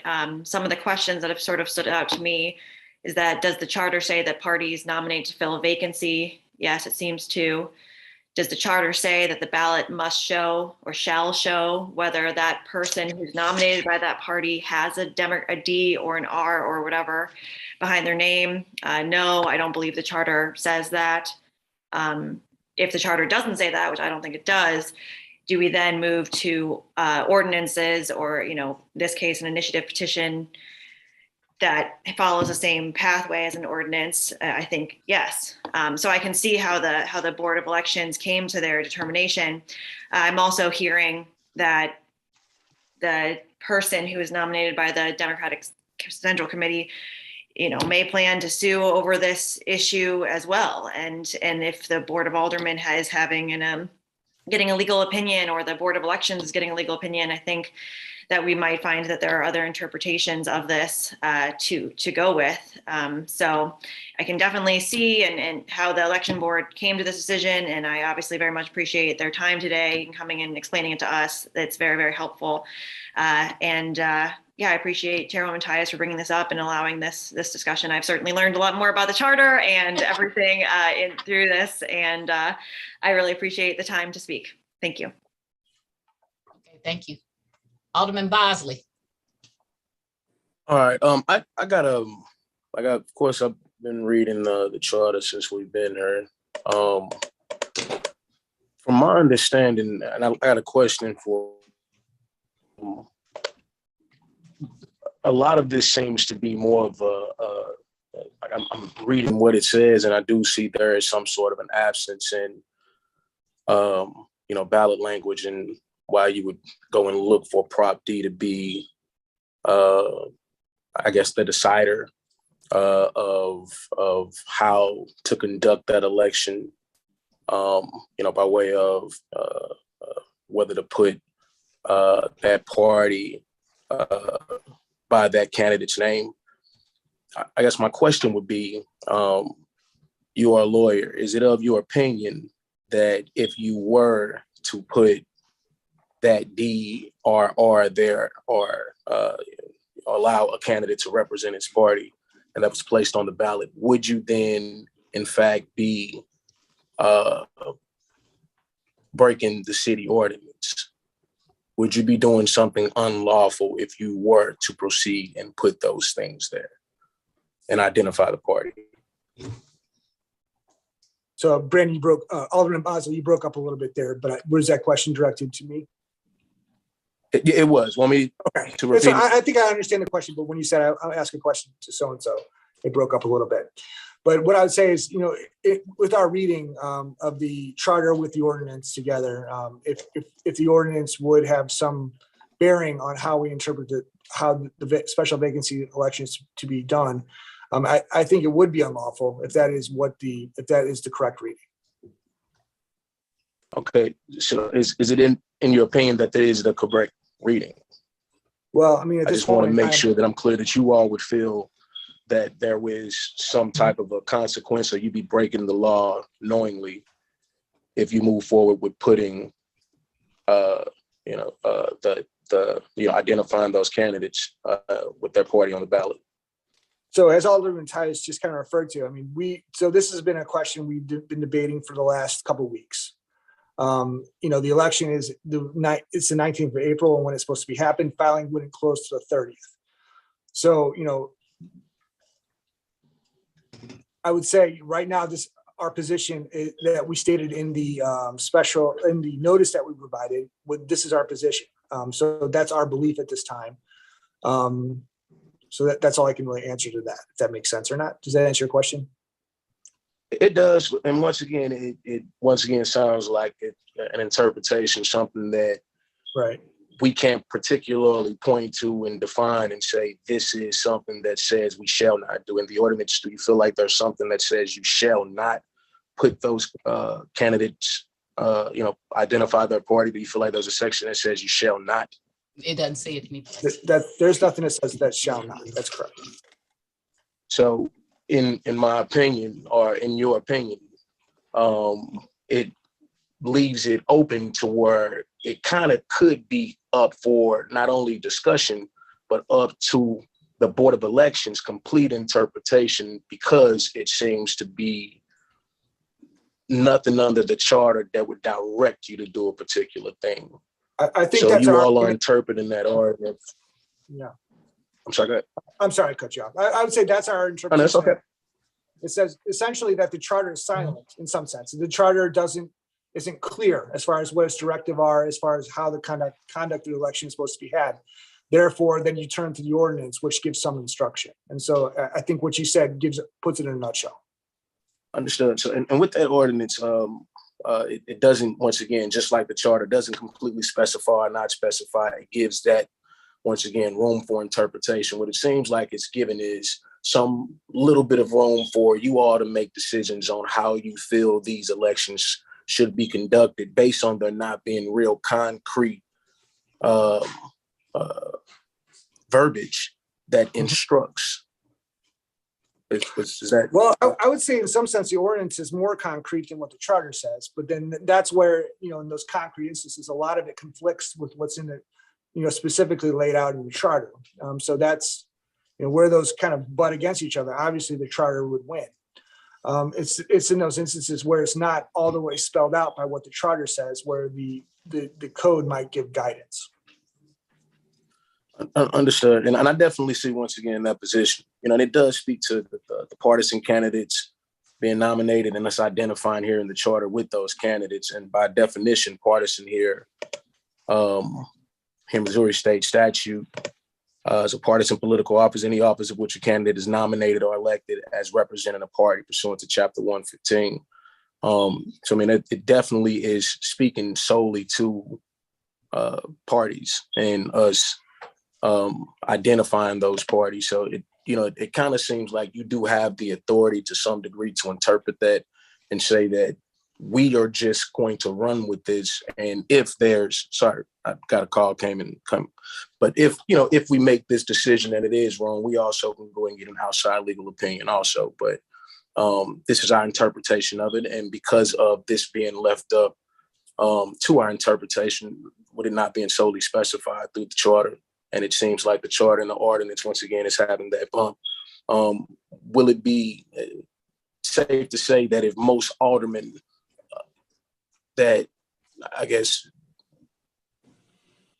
those who are interested in this conversation, if they agree that they believe that, the election should be ran in a way where, those candidates could be identified, and as the government officials here within the city, we are, willing to back you up on any ramifications that could, take place. So, we do things like this all the time. We make decisions and say, this is our city and this is the way we kind of want things to go. And if, anything happens, that's what we have. We don't have lawyers on retainer. I guess you all don't, but, that's why we have protocols and folks set up in different offices to be able to, kind of do damage control. So I think in the event where we were to say, this is the way that we think this election could go, we got our city, I also was the opinion of our councilor here, and you all got kind of some backing. Would you feel more comfortable in moving forward and treating the election the way that, as most of us would agree it should be done? Okay, so. And not trying to trump your job at all. No, I mean, as a couple of you said, this has been an informative discussion. I appreciate always talking to all of the older people. I appreciate talking to Alderwoman Tyus. I know she brings a lot of wealth and experience to any issue. So, as far as comfortability, I don't know if necessarily the opinion of the Board of Aldermen would make us feel more or less comfortable. Essentially, we're just trying to do the job that's in front of us and trying to interpret things in the best way we can and in the best sense we can. Given the fact that, the charter is the charter. The charter is, the controlling document. Plus, that voters voted for Prop D in 2020. So it's like, how do you give expression to all of that? And as far as, in some sense, I will listen to anything and I will process it, and I will for myself always come to a determination what I think's right, what I think's, the better course of action. And obviously, if someone can convince me otherwise, obviously I will always listen to that. But as far as the right course of action, there is a right course of action. We're just trying to find the correct footing. So that's all I had. I appreciate it. Thank you very much. Alderman Boyd. Yes. Thank you, Madam Chair. So I decided to go back and look at what the voters voted on based on ordinance 69185, which said that we shall reduce ourselves. I'll just read what it says. Until December 31st, 2021, the city shall be divided into 28 wards, bounded and numbered as wards of the city, now beginning January 1st, 2022, and thereafter, the city shall be divided into 14 wards. And the boundary shall be based upon the 2020 census, okay? Now, the ordinance the redistricting ordinance was effective January the 27th of 2022, which was signed off by the mayor. So technically, and based on what the voters voted on, it says beginning January the 1st, 2022, and thereafter, the city shall be divided into 14 wards, which to me means we no longer have a 28th ward. So we don't need to do an election. But then it goes down to talk about how those who were elected would still remain in their positions. I'm just gonna sum it up. So it basically said, you know, if you were odd when you ran in 2019, you got a 2-year term. And if you odd and when you run in 2023, you get a 2-year term, and the even gets a 4-year term. But so how do you reconcile the fact that the voters voted for the fact that we're gonna have 14 wards effective January the 1st, 2022? We have an ordinance that went into effect January the 27th, 2022, that effectively put us in 14 wards. So I'm going back to what I said earlier, but the chair, you know, corrected me and said that wasn't true. And so, you know, I believe documentation be conversation too. That's why I'm always in a coachable and teachable mode. And so since Alderwoman Navarro ran and she won for a certain period of time, there was a 28th ward. You know, if she had an opportunity to serve that whole time. But as of January the 1st, basically of 2022, there is no more 28th ward. So how do we reconcile that? I'm opening this up to either the chair, who's a lawyer, Gary Staff, who's a lawyer, Ben, who's a lawyer at the Board of Elections. So how do we reconcile that? When I'm just reading it, what it says in black and white, what the charter amendment was and what the ordinance just did. Okay, Alderman, Yes. I'm gonna pull up and send you the ordinance. Sometimes what they put out is not the full extent of what it was. So now I'm gonna send you the actual ordinance, which was approved, and it's a submission ordinance, which was approved July 9th, 2012, okay? To put it on the ballot, right? Mm-hmm. But I'm reading from that ballot. This is the ordinance that came from that November 2012 election, though. So sometimes they shorten stuff on the ballots. Haven't you ever watched that? They got into it with the Secretary of State.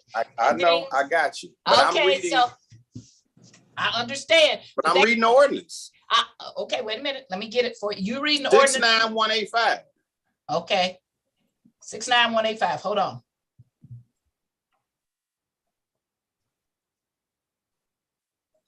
Because I went and researched this, and I didn't bring this in front of me because I didn't realize this was going to become a issue. But okay, wait just a minute.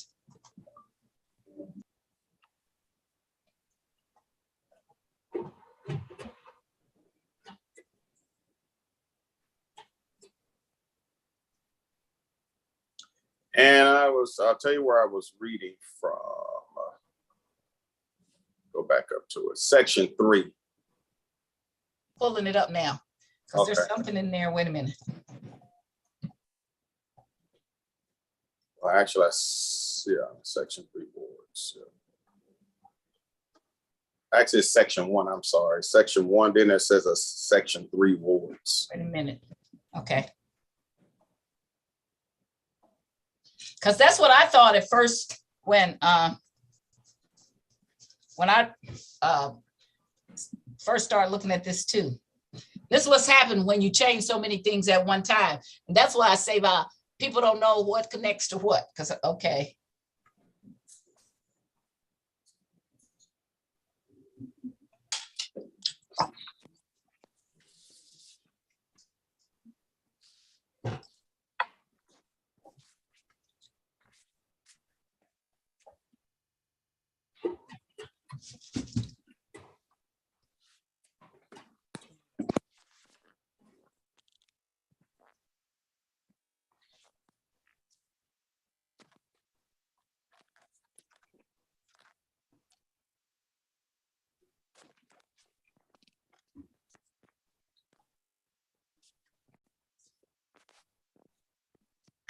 And while the chair is looking at that, Gary, so I have a question for you. So if technically, no,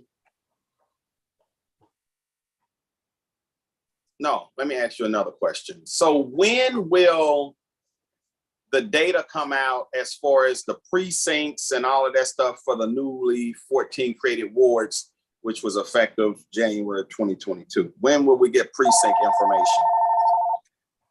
Well, we still need all of the various district lines. Jefferson City still has not finalized. So until we get all of those, I mean, we know what the wards are. We don't know where those other district lines are going to be.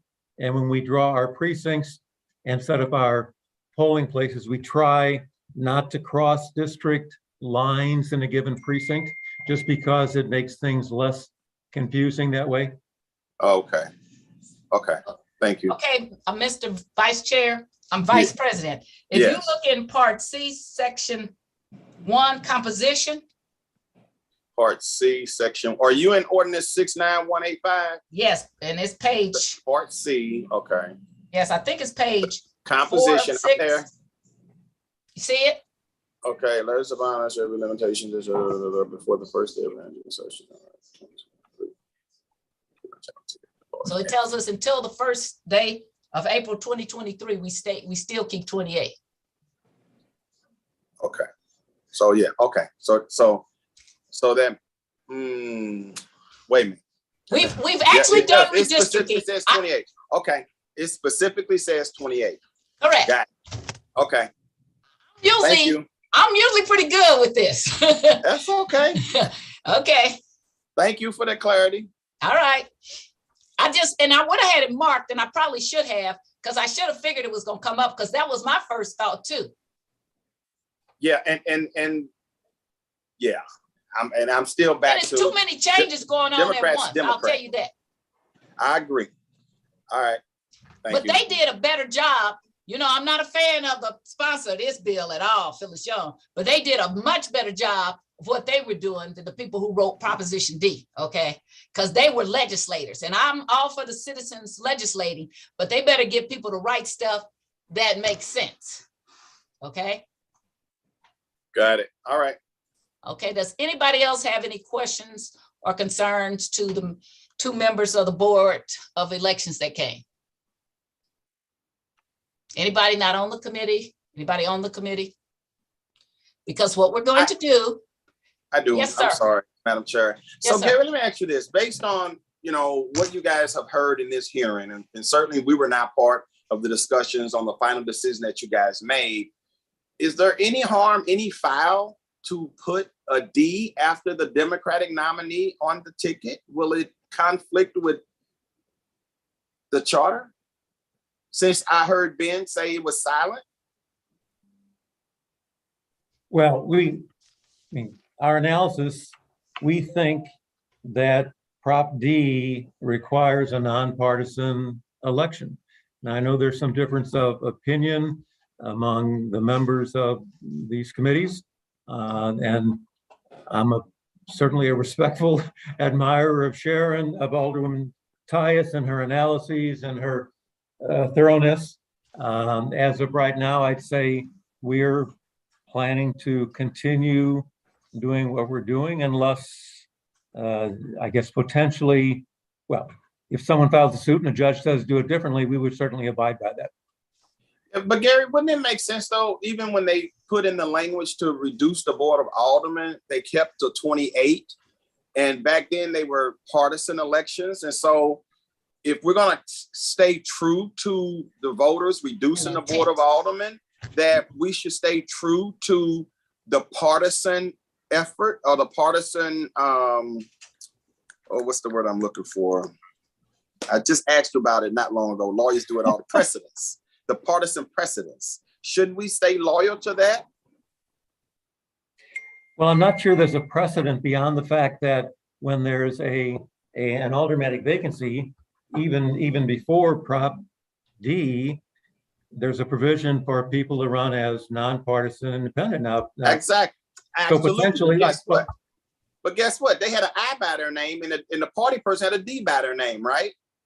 I understand that. I'm just saying that creates the possibility, which has occurred, that someone could run as a nonpartisan independent and win the seat.